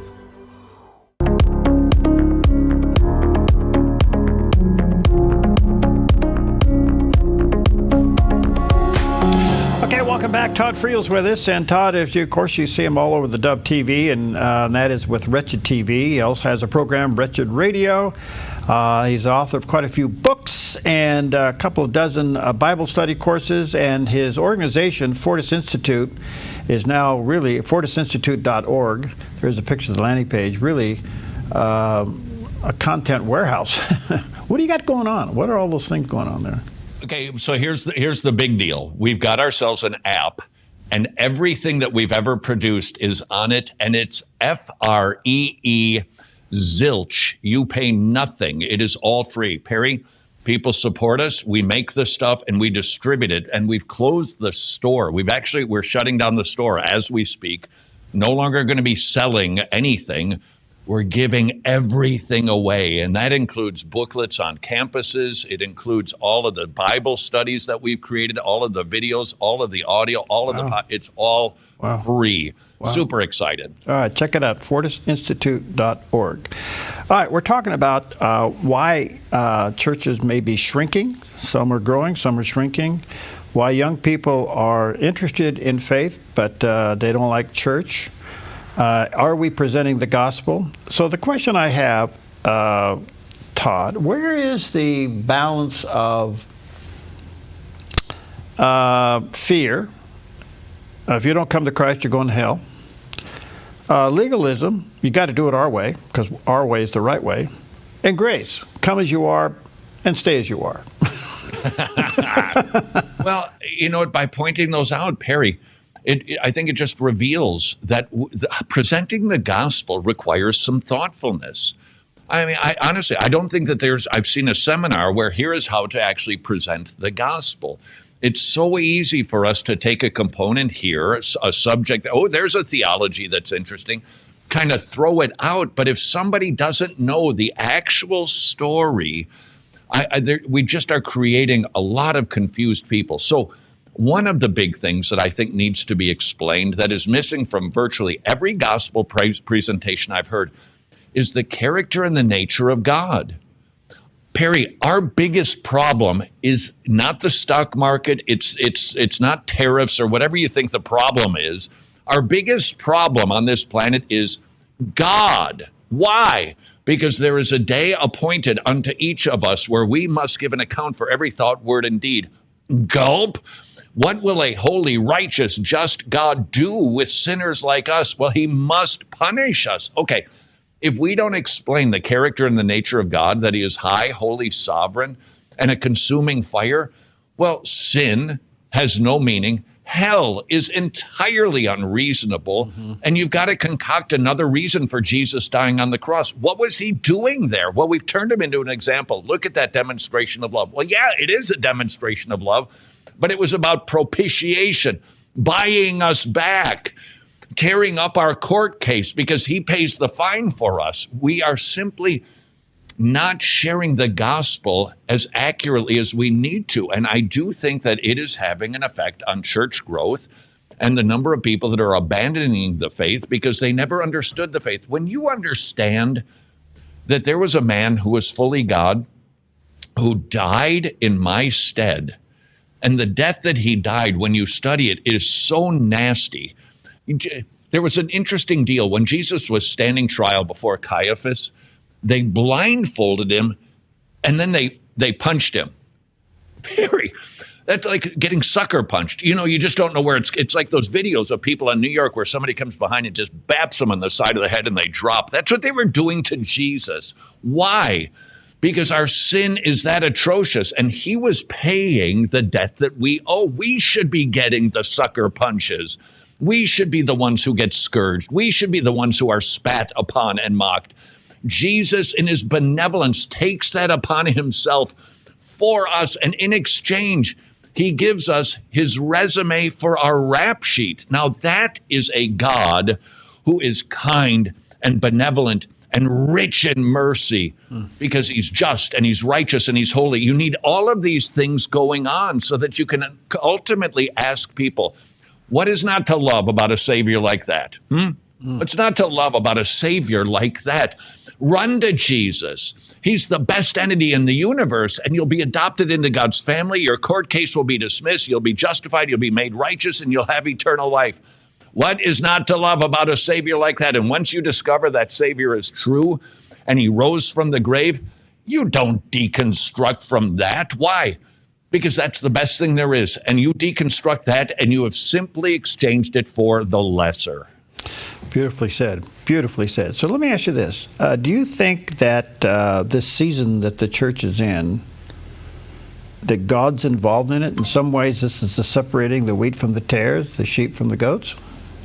Yeah, the patience of the Lord must be staggering. I just saw a gospel presentation done in front of thousands of people. And the guy, he knew his Bible, well-intentioned, but listen to what he said, Perry. He said, hey, look, if you're here and you're just checking out Christianity, what you need to know is God isn't mad at you. God, just the opposite is true. God adores you. And it's like, well, hold on a second. God is angry at the wicked every single day. We need somebody to step in and deflect that anger. And that person is Jesus Christ. So again, it's just kind of being sloppy with the details. Is God using this to purge the church? Perhaps, but I would like to use it as a call to clarity. Ask yourself the question. You teach Sunday school to little children. Have you included who, what? Have you talked about the character and the nature of God? Have you talked about the wrath that is to come because God is holy, righteous, and just? Have you talked about what Jesus Christ has done by absorbing the wrath on our behalf, rising from the dead, and you must repent and trust? Ask yourself, is that what I'm teaching my children? Is that why so many kids, 60 to 80%, go to youth group pizza parties, they run off to university, and in law, they backslide? Maybe it's because they never slid forward in the first place, because they never heard the gospel. So we would all do well to ask the question, am I being clear with the gospel? Does it make sense in totality? And what difference might it make in the world if we got back to preaching the gospel accurately? Do you think, it's powerful stuff, so do you think part of the problem is in preaching the gospel requires surrender and repentance, and that is against human nature? Yeah, so we soften it. We change it. Come to Jesus and fill in the blank.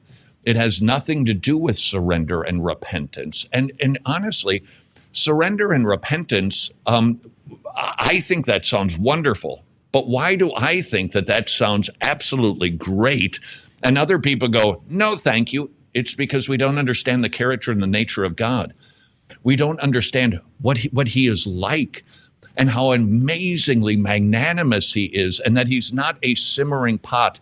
We need to remember God's wrath is provoked.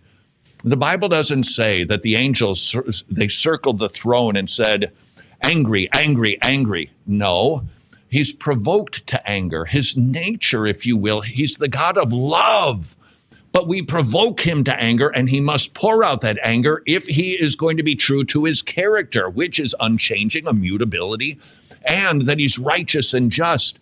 So if we don't explain what God is like, the gospel doesn't make sense, and we aren't presenting him as the treasure. Isn't that what Jesus really called the God? It's a treasure. You sell everything. I don't want this junk. I want the treasure. I want the best thing. We have simply got to do a better job of presenting God for who he is, all of him, because he's therefore the most attractive being in the universe. All right, one quick question. 2 weeks ago in Rome, the new Pope Leo held a youth service, and 1 million young people came from around the world to attend it. The point being to this is, it tells me that young people are hungry.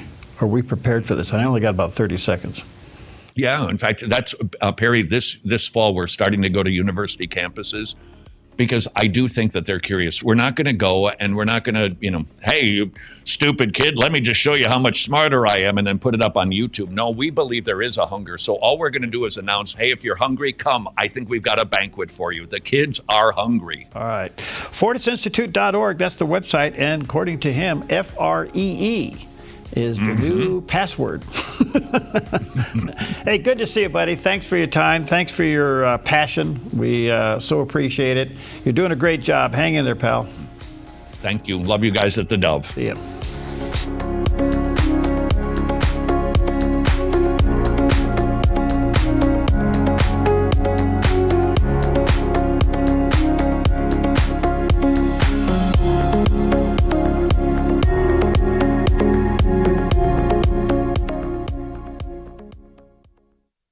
Sweet Tea Express, we've got you covered. Order at the counter and our friendly service staff will do the rest. Burgers, salads, sandwiches, barbecue platters, sides, and more. Smoked, grilled, and served to perfection. Sweet Tea Express, breakfast, burgers, and barbecue. Put your gold in an envelope, mail it. Hopefully you get a check. No. Father and son jewelry, bring your gold in. We weigh it, we check it, we make you the offer. Or turn your something old into something new. Whether it's an idea, a picture, or a piece you want to duplicate, we can melt it down and make it for you. And if you find your perfect piece in store, trade your something old for something new, and you always get a little extra. Visit Father and Son Jewelry, 5 generations of family in Medford. Hey, this is Ed, co-owner of Visiting Angels. To continue to serve our seniors, we need more caregivers with a heart to serve. Our mission statement is honoring the art of giving, which means we honor you, the caregiver. We know it's our people that make Visiting Angels the best in-home care provider and a great place to work. Come be our next amazing caregiver. Give us a call or apply online. At Visiting Angels, we're committed to you because we honor the art of giving. Live the adventure with Hellgate Jet Boat Excursions. Discover your wild side in the heart of the Pacific Northwest with Hellgate's high-speed spins, stunning Rogue River scenery, and incredible wildlife sightings. It's an experience like no other. Plus, you can enjoy brunch or dinner on the open-air deck of the exclusive Hellgate River Lodge, a place where families connect, friends unite, and the river brings it all to life. Visit Hellgate.com to book your adventure. Hellgate Jet Boat Excursions, where adventure runs wild. Folks, the Dove TV is encouraging and informative. Join me for the John Ankerberg Show weekdays at 4 p.m. right here on the Dove.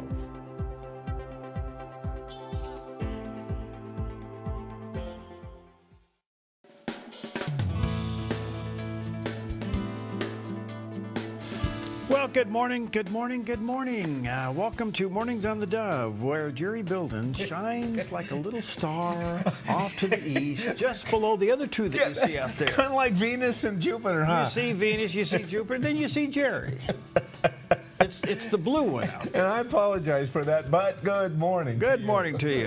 Happy Thursday, better known as Friday Eve. A lot going on in the news. The big summit tomorrow. Oh, boy.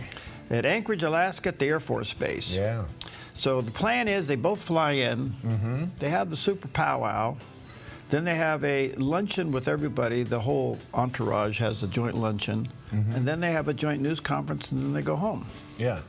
So, and President Trump's already talking about meeting number 2, right? Which yes, includes Zelensky. Yes. So this is this is kind of like I'm going to look into your eyes and see if you're real. Right, right.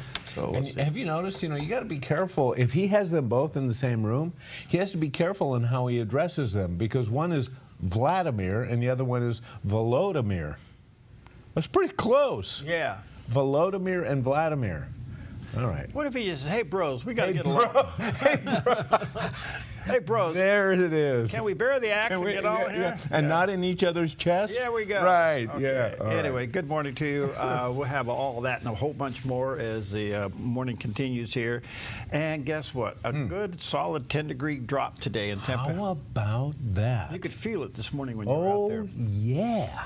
So we're going to drop down into the 80s today, which is very welcome, as that high-pressure ridge off the coast is now breaking up. So we're looking forward to that. High fire danger, but cooler temperatures. What's up, man? Well, it's National Navajo Code Talkers Day, and these special military branch that has been around for a long time as Native Americans brought their unique abilities to World War II efforts. And it also highlights their impact on U.S. code and Native American language that made it all possible. And did you know, now, we know that they actually started this in World War I, but in World War II it was huge. But it wasn't. Yeah, yes, that's right, bros. Anyway, it wasn't until 1968 that the program was declassified.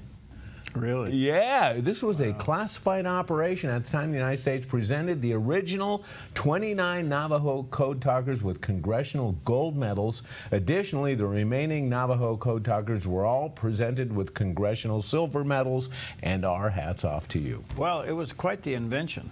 Oh, my goodness. What a great idea. Well, they were hijacking stuff left and right, and then they came up with this. Yes. Yeah, that's pretty cool. All right. Moving on. We only have one thing to eat, and this is the last thing on our list. It's National Creamsicle Day. Okay, you know what? Is that the original 50-50? That is the original 50-50.